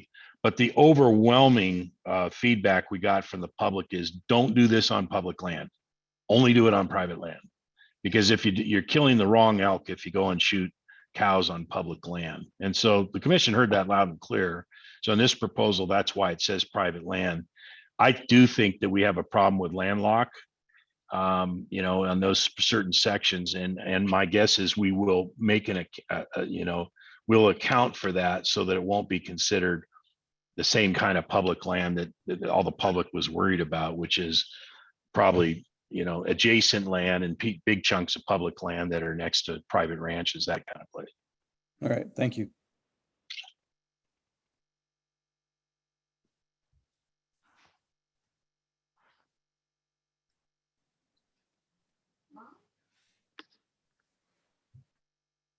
All right. Are there any other final questions out there? Otherwise, I think we are pretty much at the end of our presentation here. I've got one question, Neil. This is Corey Anderson. This is a real broad question regarding reporting. Is there ever any consideration of mandatory harvest reporting? i.e., it might provide a better understanding of the distribution of hunters, coming from like me heading to the east side to go hunting. Any thought on that? I think there's probably other states that have examples of that. Yeah, so I know our current system with the call-in is been much vilified by a lot of folks, but it's actually a pretty darn good system in terms of looking at hunter participation, hunter effort. Does that mean it's perfect? No, but it's a pretty darn good system. It's fairly cost efficient, but it is an estimate. So there has been a lot of discussion about mandatory check. Do we want to do that? Other states, I think Idaho has gone to mandatory check. Talking to some of the folks over in Idaho, though, it worked when they had a pretty big stick if you didn't comply. And as that stick got whittled away and wasn't so much of a stick anymore, it became less mandatory and almost more voluntary. So I think, there's all I would say is folks need to think about that. It sounds good on the surface, but be a little bit cautious approaching that. The other thing as technology increases, we're going to probably see more and more applications. I'm sure we'll be seeing it here in the state of using your cell phones or electronic validation of licenses. That alone will give us maybe better harvest information, but it doesn't give us effort, which is sometimes what we need as well, which I think is what you're talking about, trying to understand how much pressure or how much effort is put in by hunters in certain areas. So yeah, it's all been discussed. There's not really a perfect system right now. The one we have does work. People don't like it, but it is definitely an estimate. Okay, yeah, I understand that. I think it would be potentially would aid in both harvest and hunter distribution and effort numbers. And I think one thing not to be lost would be the fact that some hunters like myself would feel engaged in the process of, the contributing to our passions, if you will. Sure. So, Sure. One of the things we've actually discussed is trying to do an online self-reporting option so that people can go on and report. And so, not everybody's going to do that, but it could offset the number of folks that we have to call on an annual basis. So that's one of the things that's been discussed. So that might be an opportunity as well, for folks to engage. yeah, great. Thank you. All right. Well, I think we're about over time. Did anyone else have any parting thoughts? Or Dylan, was there anything you wanted to add? No, thanks, Danny. I would just remind folks, as the slide shows, the commenting opportunities, you've got till 5 p.m. January 21st. We did extend the comment period by a week, just to try to give as much time as possible for folks to read through all this information and provide input to the commission, but also giving time to the commission, who has a lot of work to do to read through everything before the February meeting, which is something I'll make sure and send out to all you CAC members so that you know the date of that meeting, and all that information we posted on our website. Here's how you can comment, is these 3 options right here.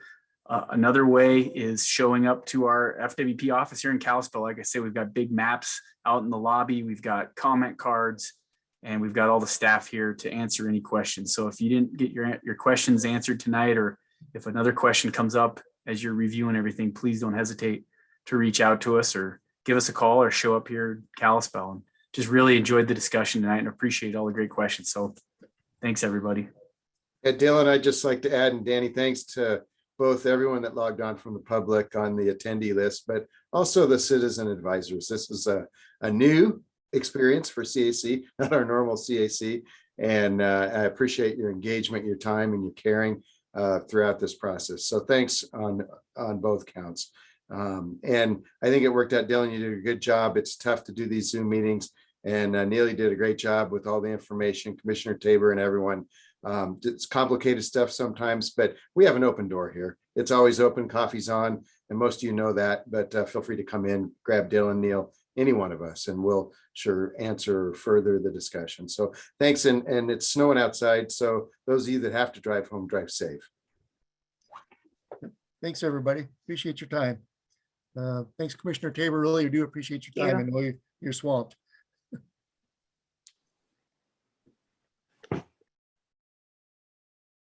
All right, Chair Kaufman, you get to officially close the meeting. I'm sure he did. There's a few Q&As up there, Dylan.